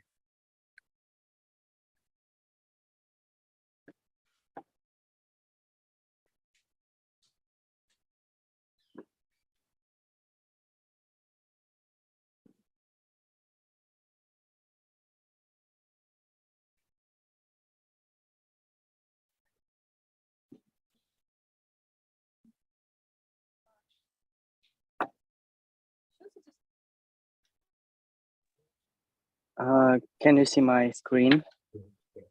Yes. Okay. Hello and good afternoon from Russia. Today I will tell about some traditional Russian games. It will be 3 Russian games, and I'll tell which skills they help develop. Yes. The first game, it is Birulki. It is known as Spilikins and pick up sticks. It is the similar game in China, but in Russia it is Birulki. It is the name for small game subjects that may look like small utensil, garden tools, bottles, or just abstract figures with holes. And in China, it is only small thin sticks, but the principle of the game is the same. You should collect the all subjects, and who collect the most of subjects, that person became a winner. The items of Birulki usually made from wood or plastic. In game are present small hooks. Using these hooks, people should collect the items. And there is one strict rule. When you are going to collect to pick up some subject, you shouldn't touch another subject in the game. Otherwise, you lose your game. And who collect the most, as I already said, became a winner. Birulki game develops patience and perseverance, dexterity and accuracy, and of course, this game teach how to be more conscious and responsible. Because when you choose the item which you want to collect, you should be sure in your strength that you are capable to take it and not lose the game. The next game is the capture of a snow fortress. This is the game that is always played during Maslenitsa. It is a Russian holiday, which always holds in at the early spring and or on the early spring. And there are 2 teams in this game, and the first team, it is defenders. They build a snow fortress and should guard it from another team. The second team is attackers. Their aim is to destroy the fortress, and both of teams can use different items to reach the goals. for example, it may sticks or snowballs and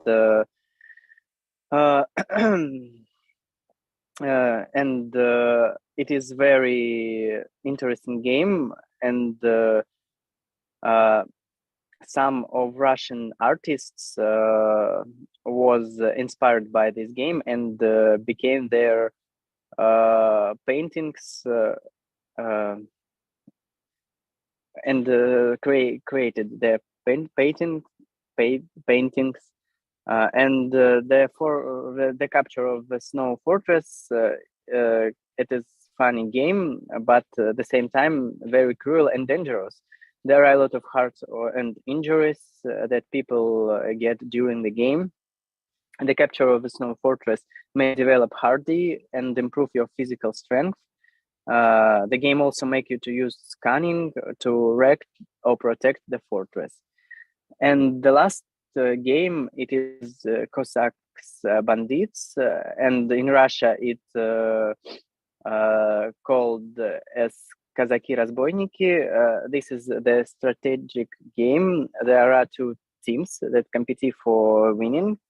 The first team is bandits that run away and hide.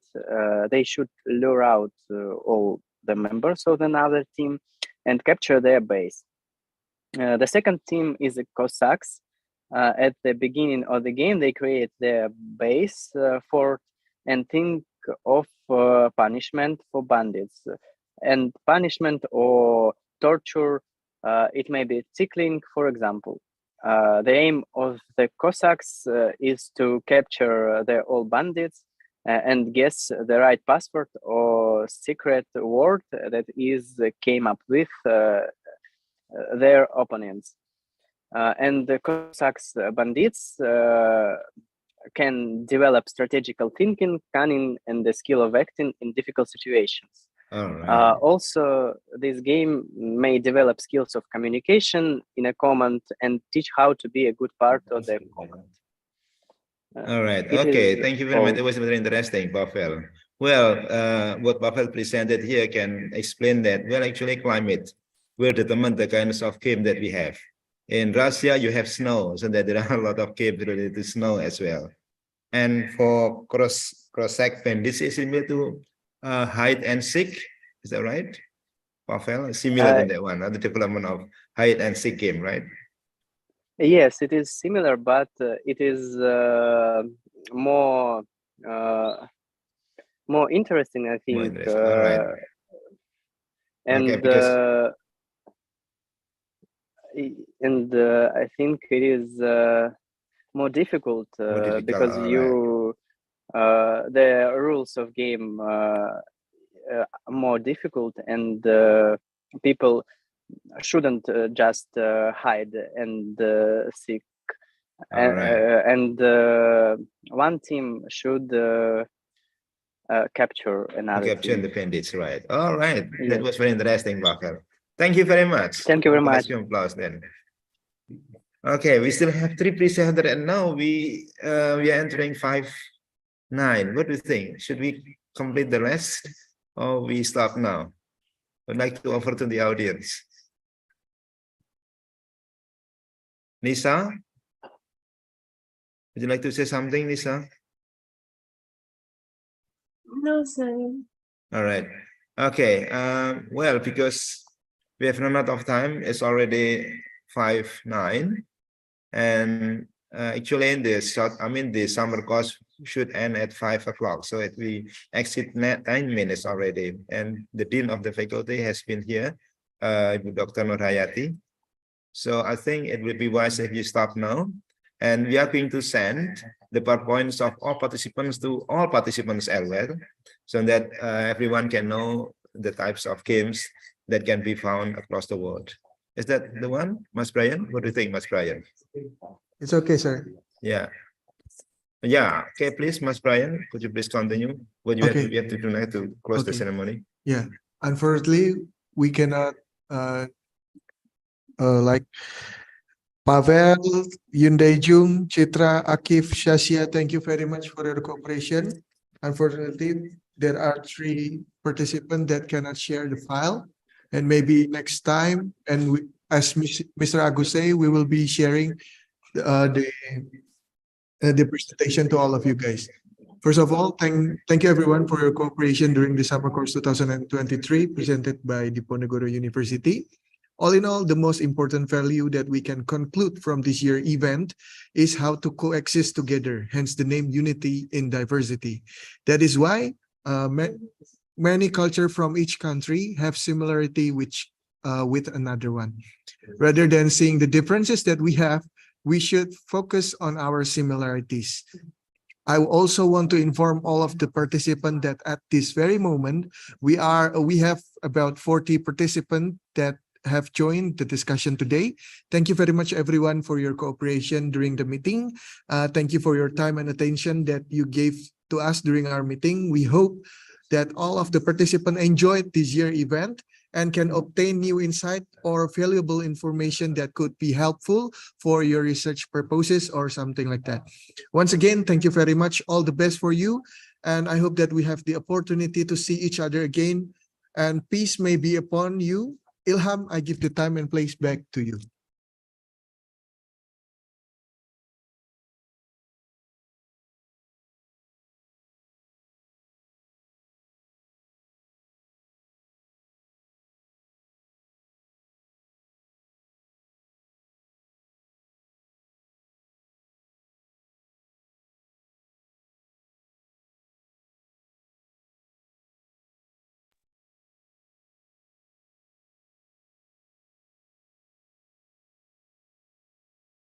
Yes.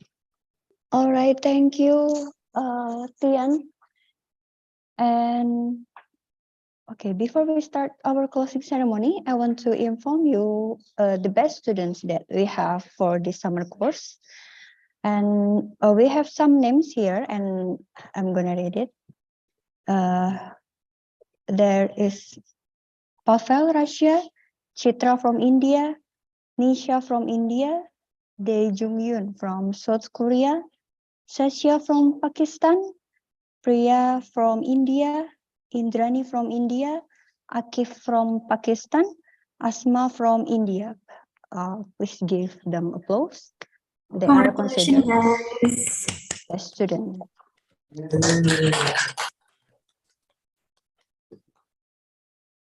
So now let us present you our recaps video from the first into the last day. Please.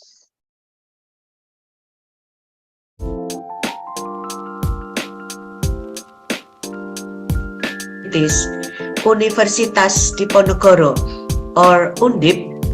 It is my great pleasure to welcome you all to the International Summer Course 2023. Digital games to the digital age. I have to read that informs that new generations can understand, especially that today's generation is different. So it could be a combination of face-to-face, also online. Now, or in Vietnam, Chi Chi Chan Chan.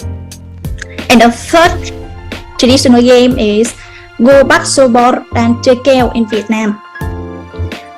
Okay, so now I will talk about the first traditional game, Manchala or Mandarin Square Catering. Or the Manchala was to sing that songs while they are outside the house or getting together with friends. When I was still a child, I still remember whenever there was a blackout or no electricity at that time. Interesting, goti. In Indonesia, we also have the word gotri. Gotri is like a round object, and usually you put it in, what is it called? I don't know. Air weapon, air gun. So you pump it, and then you pump it several times, and you put that small little bullet. Children Day, National Children Day. So this is Selamat Hari Anak Nasional, Happy National Children Day. So Look at the picture. So how many traditional games can you recognize here? Hi everybody. If you are interested in Indonesian traditional game, this is a good opportunity to know their in-depth culture. Not only Indonesia, but also other Asian countries such as the Philippines or Vietnam. You can know their traditional games as well from this summer course. So if you are interested in Indonesian traditional games, what are you waiting for? Don't hesitate to apply. Graduate from Korea. If you are interested in Indonesian traditional games, this is a good opportunity to. Hi everybody, this is Chitra from India. I want to thank you for allowing me to join this conference, which was a great opportunity to learn about the traditional games in Indonesia and Asia. We came to know about the games in Vietnam and Philippines also. Hello everyone. I hope the message finds you well. I'm so sorry for my result, and I'm so sorry that I am submitting my message very late. My name is Sarfraz Ali, and I am from Pakistan. Recently, I have done my master's from Faculty in India, and I wanted to convey and say some of the important things about the sessions that I have been enjoying every session about the summer course regarding the Indonesian traditional games, and all of these sessions which I have been delivering are very. Hello, my name is Pavel. I'm from Russia. First of all, I would like to thank all organizers, moderators, and tutors for this incredible course. And I really enjoy joining this summer course about Indonesian traditional games.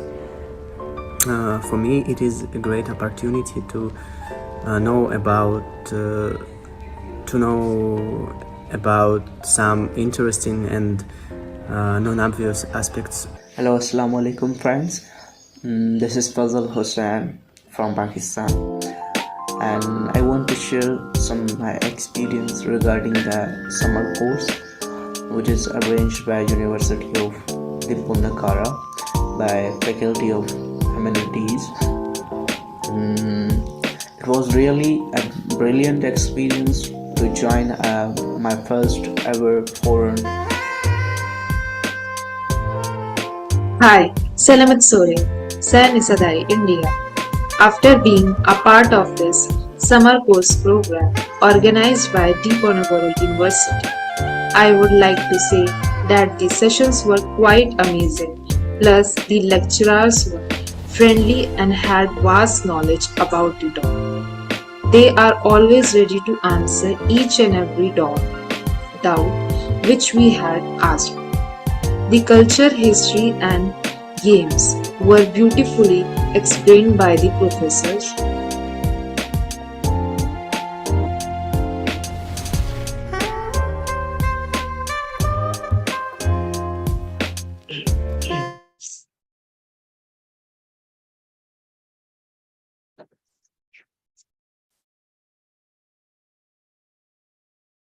All right. The next is closing ceremony speech that will be delivered by the Dean of Faculty of Humanities by Diponegoro University, Ibu Dr. Nurhayati M. Hom. Time is yours. Thank you very much for the Master of Ceremony. Good afternoon from Indonesia for all of the participants this afternoon. So I'm very happy having opportunity to join you in closing ceremony here. And I have joined several minutes before, so I heard the testimonies from some of the participants, so it makes me more confidence to conduct the next summer with, of course, with the next topic and the more important topic, and also the most interesting topic. First of all, I will say thank you for all of the participants joining in this summer course program. I have noted that there are 102 participants coming from 8 countries: India, Korea, Morocco, Russia, Philippines, Thailand, Czechia, and Pakistan. And of course, some of the participants come from Indonesia. Thank you very much for the PIC and also for Mr. Suryati as the head of the master program in literature who successfully conduct this summer course. We hope that next summer course will be attended by more and more participants. And I have noted from the committee that the traditional games from several countries have similarity, and most of them have a purpose to educate children, and usually for training the motoric competence, motoric skill for children, especially for students in school and also children at home. And the second one, congratulations for the best participants, and we hope that all of you have informed others about our international program. So for all of the participants, you have opportunity to join our faculty, our university in several international programs. If you are still undergraduate students, you have opportunity to join through the exchange students, yeah. And if you pass or graduate from undergraduate study, you have opportunity to join in taking master program, and our university provide the scholarship for undergraduate, for postgraduate programs. And on behalf of the Faculty of Humanities, Universitas Diponegoro, I will inform you, all of the participants, that the name of university is a proper name, Universitas Diponegoro, and the short name is Undip. So that is why I will not translate Universitas Diponegoro into Diponegoro University, because this is a proper name. And then I also thank you for all of the teacher in this summer course. May I have mentioned once more to Miss N.T. Puong Lin M.A. from Social Science and Humanities, Vietnam National University. Thank you very much for joining this summer course as a teacher. And then Mr. Royal V. Avila, PhD from Philippines Normal University.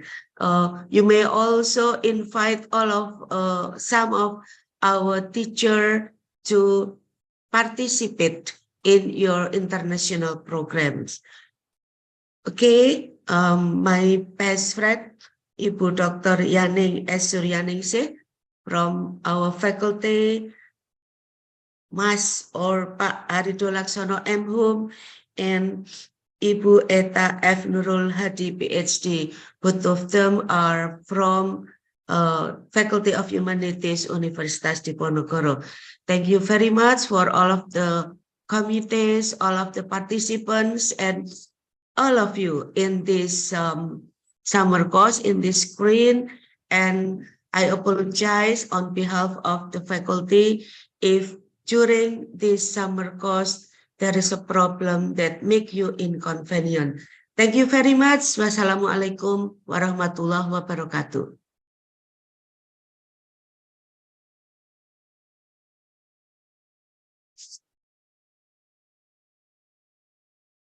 Okay, thank you, Ibu Dr. Nurhayati, for your speech. And the next, we are going to take our documentation, our last documentation. So please open your camera, everyone.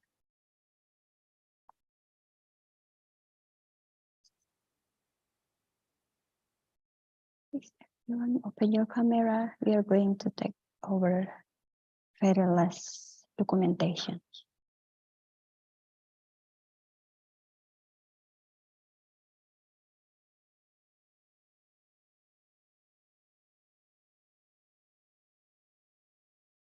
All right, let's start. Give your best smile today, everyone. 1, 2, 3.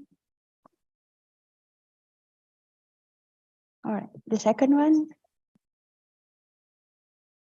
1, 2, 3.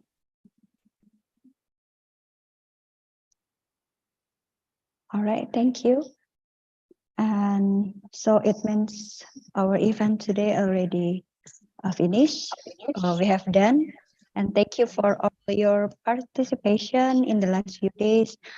And I wish you all the best in your future endeavors. Stay curious, keep exploring, and continue to embrace the joy of learning. Farewell until we meet again, and see you when I see you, everyone. Okay. Thank you. See you, everyone. Thank you. Asik tuh pas berarti matikan.